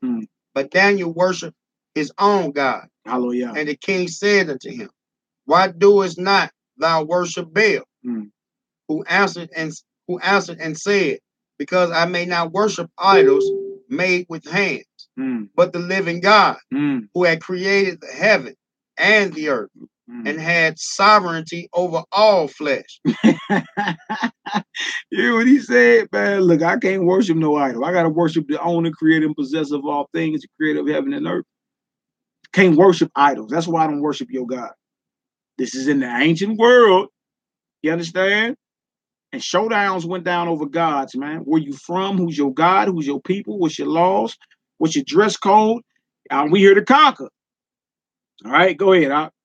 Then said the king unto him, thinkest thou not that Baal is a living God? Question. Seeing thou not how much he eateth and drinketh every day? Then Daniel smiled and said, O king, be not deceived, for this is but clay within brass, clay within and brass without. And they did never eat or drink anything. He's like, look, man, this thing ain't ate nothing. That Buddha statue ain't smoked them cigarettes at the Chinaman. He said it's just clay within and brass without. King, don't be deceived. But the king, superstitious. He thinking these 12 great measures of flour, these 40 sheep, and these 6 vessels of wine are actually being consumed by this idol god. The king believe this. Daniel know better, right? All right, come on, Ak. What else happened? It says, so the king was wroth and called for his priests and said unto them. You know, hey, look, whenever you turn down somebody God, somebody belief or ideology, they get mad, don't they? Don't they get mad? That's why the king got mad. Come on, Ak. And said unto, he called for his priests and said unto them, if ye tell me not who this is that devoured these expenses, ye shall die. But if ye can certify me that Baal devoured them, then Daniel shall die. Well, you know, it's soul on the line now, you dig? Soul on the line. Like, this is spiritual wager. You better tell me who all these great expenses. Who are consuming that? Huh? If you don't tell me you're going to die, but if you're going to certify to me that Baal is doing it, Daniel dead. All this over a belief, ideology. Don't get it twisted because you live in America and you think you got freedom of religion. Don't get it twisted. No doubt. You feel me? In the ancient world, you get killed over your beliefs, man. You get killed over. All right, go ahead, Doc. It says, because it say, for he had spoken blasphemy against Baal. And Daniel said unto the king, let it be according to thy word. Now the priests of Baal were 70, besides their wives and children. So it's 70 priests. A score is 20, 3 scores 60, and 10 to 70. So it's 70 priests of Baal, plus they got wives and children. You feel me? Come on, Doc, let's get it. And the king went with Daniel into the temple of Baal. Excuse me. So Baal's priest said, lo, we go out, but thou, O king, set on the meat and make ready the wine and shut the door fast and seal it with thy own signet. And tomorrow, when thou comest in, if thou findest not the Baal had eaten up all, we will suffer death. Or else Daniel that speaketh falsely against us. And they little regarded it, for under table they had made a privately interest. Okay, so we in Baal and the Dragon out the Apocrypha. My New Jersey sister, Michelle Cabral. What verse? What verse you in though? We are in verse 13, sister. Verse 13, Baal and the Dragon. You say you making that chicken and greens, sister. We on our way on up to Jersey. Deuteronomy 7:25. Yeah, God is. That's right, Doc. All right, come on, Hebrew. It say they had made a private interest whereby they entered in continually and consumed those things. So trip off this. The king really believed that Baal is consuming these 12 great measures of flour, right? These 40 sheep and these 6 vessels of wine. Like the king really believed this, right? Daniel know better, but the priests, they got this horse and pony show going on.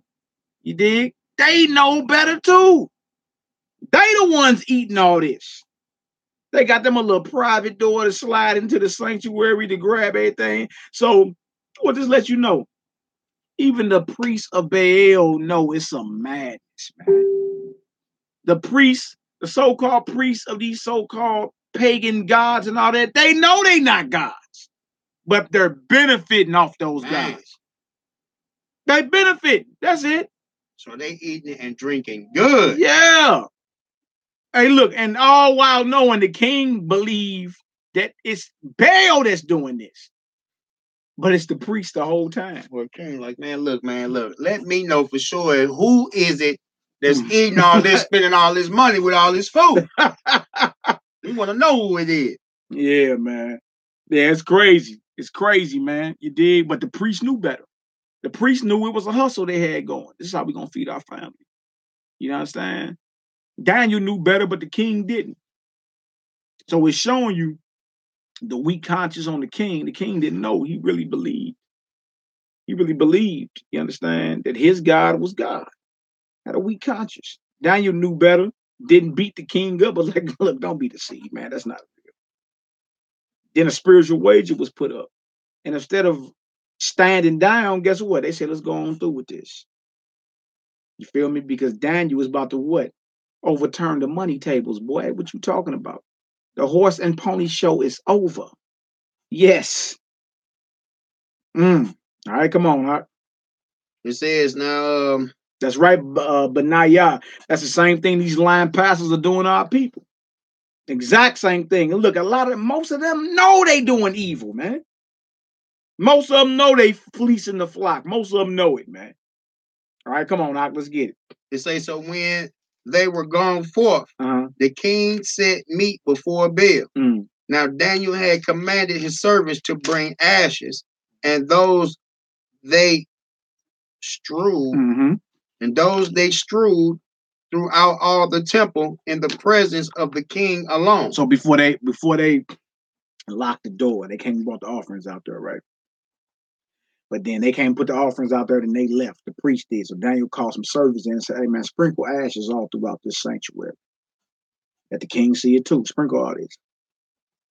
All right? Come on, Hebrew. Then went they out and shut the door and sealed it within the king's signet, and so departed.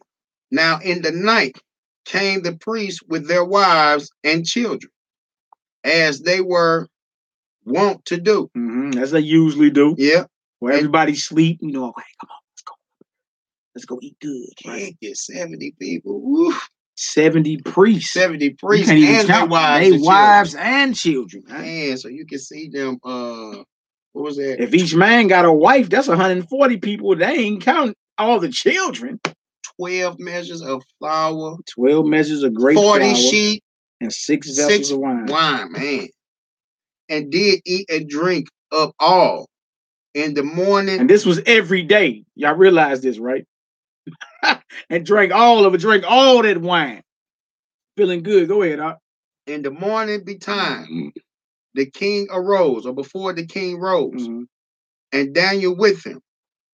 And the king said, Daniel, are the seals whole? And he said, yes, O king, they be whole. And as soon as he had opened the door, the king looked upon the table and cried with a loud voice, Great art thou, O Baal, and with thee is no deceit at all.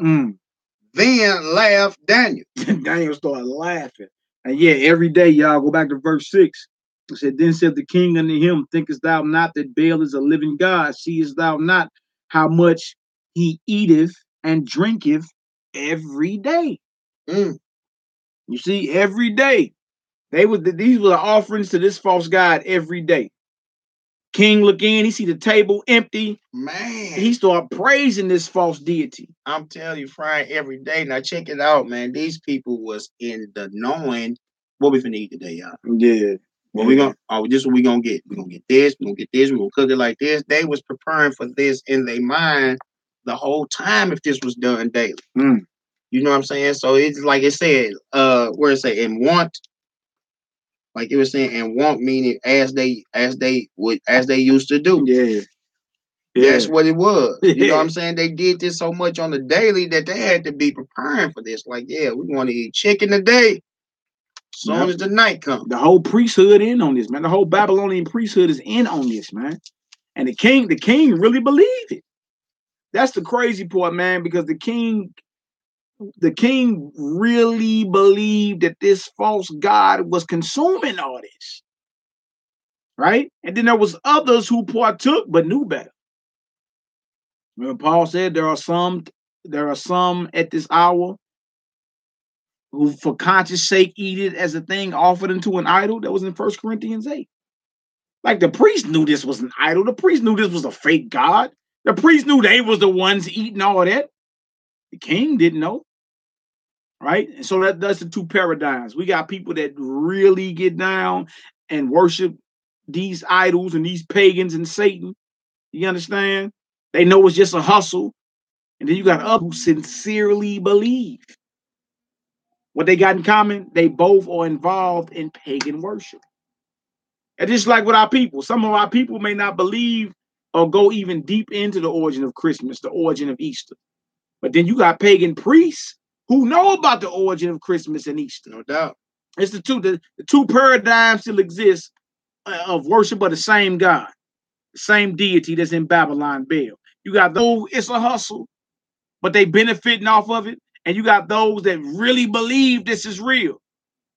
And then you got us. That's like, oh, not only can worship the true and living God, I'm not eating that. I don't worship that. All right, come on, now, let's finish.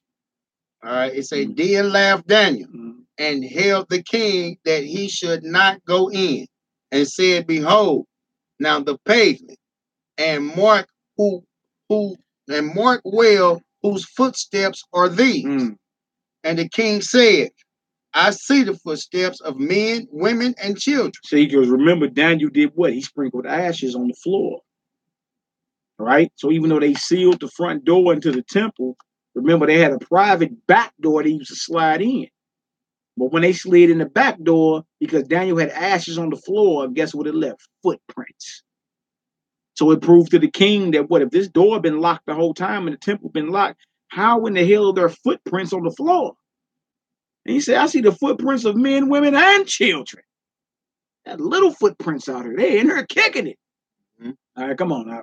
And took the priests with their wives and children who showed him the private doors, where they came in and consumed such things as were upon the table. Therefore the king slew them. The king did what? Slew them. Your wickedness not only affect you, it affect your family for generations to come. You feel me? There was at least 140 souls slain, and that's just the men and the women. If each priest had a wife, that's at least 140. They ain't counting the children. Everybody died behind it, though, huh? Because you want to keep this lie going. You see? Come on. Slew means to slay or means to kill. My New Jersey sister. Come on, Hebrew. Okay. You say, and delivered Baal into Daniel's power, who destroyed him and his temple. And in the destroyed him and what? And his temple. Dang. So Daniel destroyed the God and the sanctuary of that God. This ain't good old Daniel, is it? All right, come on, Hebrew. And in that same place, there was a great dragon, which they of Babylon worship. And the king said unto Daniel, wilt thou also say that this is of brass? Lo, he liveth, he eateth and drinketh. That the king still couldn't accept it. Thou canst not say that he is no living God. Daniel, you going a little bit too far now, man. I can see what's up with Baal, man. But you saying the dragon? And by the way, the Chinese worship the dragon until this very day. Therefore, worship him. You can see what we was reading was saying that we understand that there is one God when they're in the Corinthians. Yeah, that first. But there be many or many lords. This is what it was talking about. So we didn't just got through destroying one, a Baal. We see that this thing where they was choosing a food to him. But we see that this got destroyed. But he didn't want to believe in the true God. Right at this moment. This was his time to do it. He still didn't want to do it. He wanted to still lean to another idol that they had. Yeah. Yeah. All right. It say, then said Daniel unto the king, I will worship the Lord my God, for he is the living God.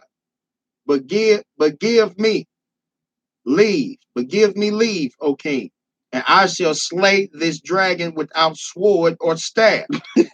The king said, I give thee leave. Then Daniel took pitch and fat and her and did seeth them together. Yeah, boy, it was boy, Daniel made a ancient bomb real quick. Made him a little bomb, a quick explosive, huh? Go ahead. He said, and made lumps thereof. This he put in the dragon's mouth. And so the dragon burst in sunder. And Daniel said, lo, these are the gods ye worship. These your gods, man. This Baal, his destroyed temple, this dragon I just blew up. These are your gods. So say gangster. Yeah. Okay. Yeah, these are your forefathers, man. These are our forefathers, our brothers, our sisters.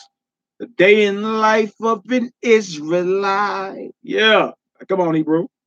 When they of Babylon heard that, they took great indignation and conspired against the king, saying, the king is become a Jew. You've been converted, huh? Yeah, boy, Daniel, them not converted the old heathen king.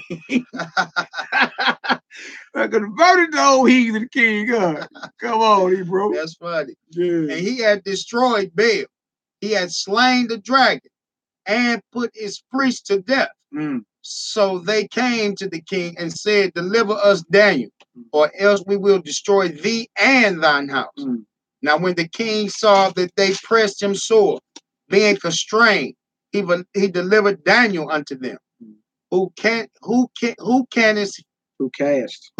him into the lion's den, where he was 6 days. All right, so you got Daniel the 6th chapter, right? Got Daniel the 6th chapter, and this is going into more detail on why the so-called elders of their kingdom was hating on Daniel. No doubt. This goes deep into detail. See, if you just read Daniel 6, you're thinking because Daniel went and prayed. No doubt. But they kept trying to catch Daniel up because of what happened. All their gods were being destroyed, and the king was believing. You understand? So then they deliver him into the lion's den. What? How many days? 6 days. 6 days. Come on. And in the den there were 7 lions, and they had given them every day 2 carcasses and 2 sheep, which then were not given to them, to the intent they might devour Daniel. Then they starved the lions. They're like, boy, we got a horrible death for this nigga. They fed them this every day, to where not these 6 days they fed them nothing. They said they're gonna devour this Hebrew. Notice it said they would use to feed them carcasses, huh? The bodies of slaves. You see, I'm telling you, these are Babylonians at the time, man. White man, these are Babylonians. But when you read this story with Daniel the 6th chapter, you get more detail into why he was thrown in there. No doubt. It's like Ish say, faith, man. That's right. His belief, so powerful, so strong, even though he knew that it could cost him his life. So what? If I know what's right, I got to do right, man. It don't matter if death is on the table. All right, come on, Hebrew. It say, okay, it say, now there was in Jewry a prophet called Habakkuk. Habakkuk. Yeah. Who had made pottage and had broken bread in a bowl and was going into the field for to bring it to the reapers. But the angel of the Lord said unto Habakkuk, go, carry the dinner that thou hast into Babylon unto Daniel, who is in the lion's den. And Habakkuk said, Lord, I never saw Babylon, neither do I know where the den is. Then the angel of the Lord took him by the crown and bare him by the hair of his head, and through the vehemency of his spirit set him in Babylon over the den. And Habakkuk cried, saying, O Daniel, Daniel, take the dinner which God had sent for thee, sent thee. And Daniel said, Thou hast remembered me, O Yah, neither hast thou forsaken them that seek thee and love thee. Persecuted but never forsaken. Cast down but never destroyed. Yeah, they call that teleportation today, y'all. That's right. They call that teleportation today. Yeah. Yeah. Like Jerusalem ain't a hop, skip, and a jump to Babylon. That's you know how long you gotta walk to get from Jerusalem to Babylon. Yeah, so yeah, even in what is that, Acts the 8th chapter, the baptism of the Ethiopian eunuch, Philip too. Remember, he teleported. You understand? So yeah, that's teleportation. That's moving from this spot to a far distance in the blink of an eye. Yeah, they call that teleportation. That's true. That's true. All right, come on, Hebrew. Verse 39. So Daniel arose and did eat. That's right. Made him a jumper. Y'all seen the movie Jumper? Yeah. If you've seen the movie Jumper, yeah, similar. that's what happened. All right, come on, Hebrew. It say, so Daniel arose and did eat. And the angel of the Lord set Habakkuk in his own place again immediately. Who? Immediately. Immediately. I'll let you know it was like that. You understand? When you're dealing with eternity, it ain't none of this we got going on here. You feel me? The distance from point A to point B is now. What you mean you got to go somewhere? Let's get there. You know what I'm saying? That's some of them spiritual powers. Remember, the angels call us brothers, man. Some of them spiritual powers you brothers are going to have, sisters are going to have if you endure, man. No doubt. Some of them powers. And then set Habakkuk back in Jerusalem immediately. Now, just do some research and figure out how long do it take to walk from Jerusalem to ancient Babylon. From ancient Jerusalem to ancient Babylon. It'll blow your mind how long it takes for you to walk there. You understand? A very long time. Or ride a horse there, whatever, however you want to say it. But remember, he had this food for Daniel. Daniel had to eat. So it couldn't have been taken all forever. All right, come on, Hebrew. It said, verse 40, upon the 7th day, the king went to bewail Daniel. And when he came to the den, he looked in, and behold, Daniel was sick. Then cried the king with a loud voice, saying, great art thou, O Lord God of Daniel, and there is none other beside thee. Now the king got to give it up to whom the true power is. The Daniel should have been already lion dumb. He should already been, the lion should already then dropped him out his rear end. Come on, Hebrew.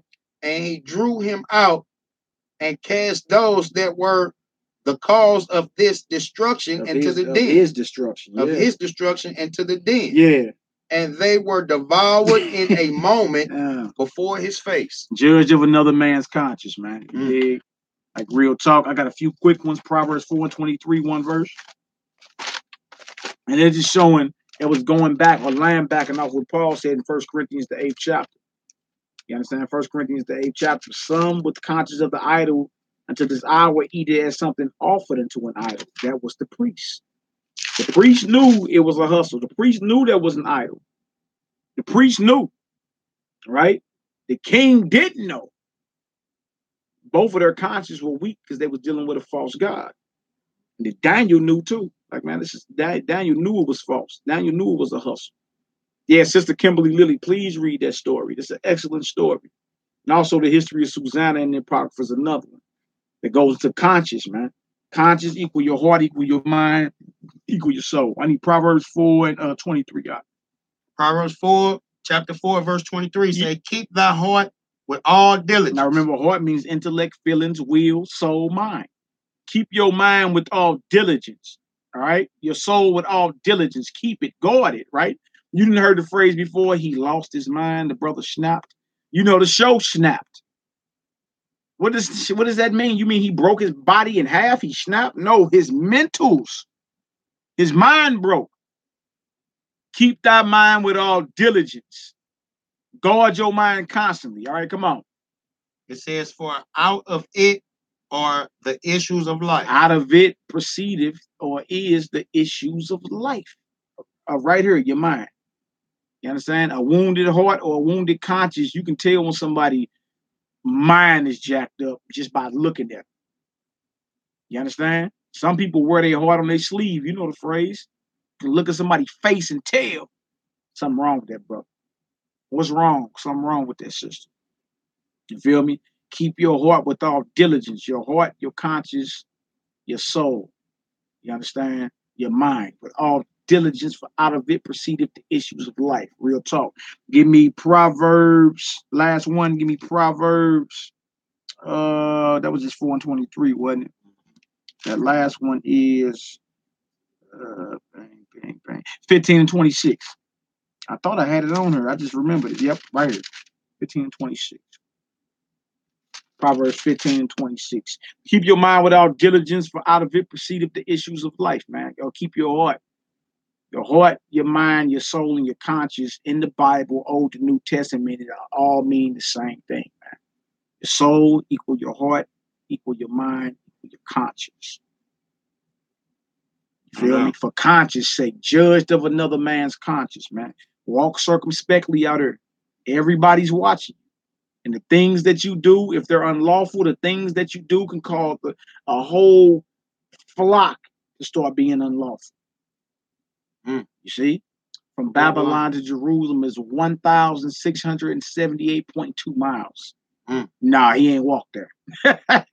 You know what I'm saying? And then especially if he was put back immediately, teleportation in the Bible. Hallelujah. Good stats. My New Jersey sister. Yeah. Hell, you can't even drive 1,000 miles in one day. Ask my Akio Eb, who drive trucks in the live chat? 1,600 and something. Man, please. I know a trip for rocking your Eb be like, and they regional. Like you may drive up to Indianapolis and back in one day. That's what is that from here? That's like an 8-hour trip. I just drove to Florida. How many miles was that? Man, it was over 1,000 miles. I filled up gas 3 times. And gas told me about 400 miles each time I filled up. Yeah, teleportation in the Bible, man. Believe it or not. Believe it or not. Let's get this last scripture and close on out. Yeah, about no doubt. Easy running. From AZ to Missouri is 1,000+ miles. Look at that. Come on, man. It takes 19 hours to drive from Arizona to Missouri. You see that? And that's over 1,000 miles. From Jerusalem to Babylon is around 1,700 miles, man. Teleportation in the Bible. Excellent research. All right, Proverbs 15 and 26. Let's close it out. Proverbs chapter 15 and verse 26. It says, the thoughts of the wicked are an abomination to the Lord. The thoughts of the wicked are an abomination to Yod-Heh. Come on. But the words of the pure are pleasant words. Read down 28 for me. He that is greedy of gain troubleth his own house, but he that hated gifts shall live. The heart of the righteous studieth to answer. Keep reading about this heart. But the mouth of the wicked poured out evil things. Notice back in 26, it say the thoughts of the wicked are an abomination to the Most High. Thoughts. Where your thoughts come from? Out of the heart proceedeth evil thoughts. It come from your mind or your soul or your conscience. You see that? The thoughts of the wicked are what? An abomination, disgusting to the Most High. You dig? So you got to fight to keep that wickedness up off your mind 24/7, man. You got to fight that. I notice it said in verse 28, the heart of the righteous do what? Study to answer. But the mouth of the wicked poureth out evil. Just spewing madness. No doubt. You feel me? No boundaries. No none. It's loose lipping. All right. So with that being said, all praises, glory, and honor to the Most High Yahweh, the name and glory of his only begotten beloved Son, the Holy Messiah, who's currently sitting at his right hand right now as we speak. Long live the King of Kings. I'm your brother Malachi Maccabee. To my right, I got our brother Reuben Bun Israel, Shalom family. I think it was a great lesson. That was a good activity from the listeners. I say all praises. Back and forth. Let everybody know where they can find you on Facebook too. Definitely can find me on Facebook. Name Cordell Roy. That's my government name. Spell it. C-A-R, bro. Spell it. C-A-R-D-E-L-L-R-O-Y. Fred Sound for Faith. Yeah. That's Cordell Roy. It's your brother Ak Reuben Ben Israel. I'm Malachi Maccabee on Facebook. YouTube, of course, Honor Humility STL. House of Zion Homeschool. Y'all willing, man. Matter of fact, I got a meeting up at the homeschool tomorrow. So tomorrow and Thursday. Spell with an A, sister. C-A-R. C-A-R, yeah. D-E-L-L. So I got a what's it called? I got a meeting. I got 2 meetings up at this homeschool location. We start in September. Bro. And then I'm gonna go live from up there off my phone so y'all can see the progress. We want to thank y'all for the prayers. Thank y'all for the support. Our first wave of short leggers come up out them schools. We actually started September the 4th. So I know everybody else going back to school right now. But we started September the 4th. It's gonna be a beautiful thing. I'm teaching a little Hebrew up in there. Maybe a few extracurricular activities. So all praises, glory, and honor. Y'all continue to pray for us. We continue to pray for y'all. Honor Humility STL.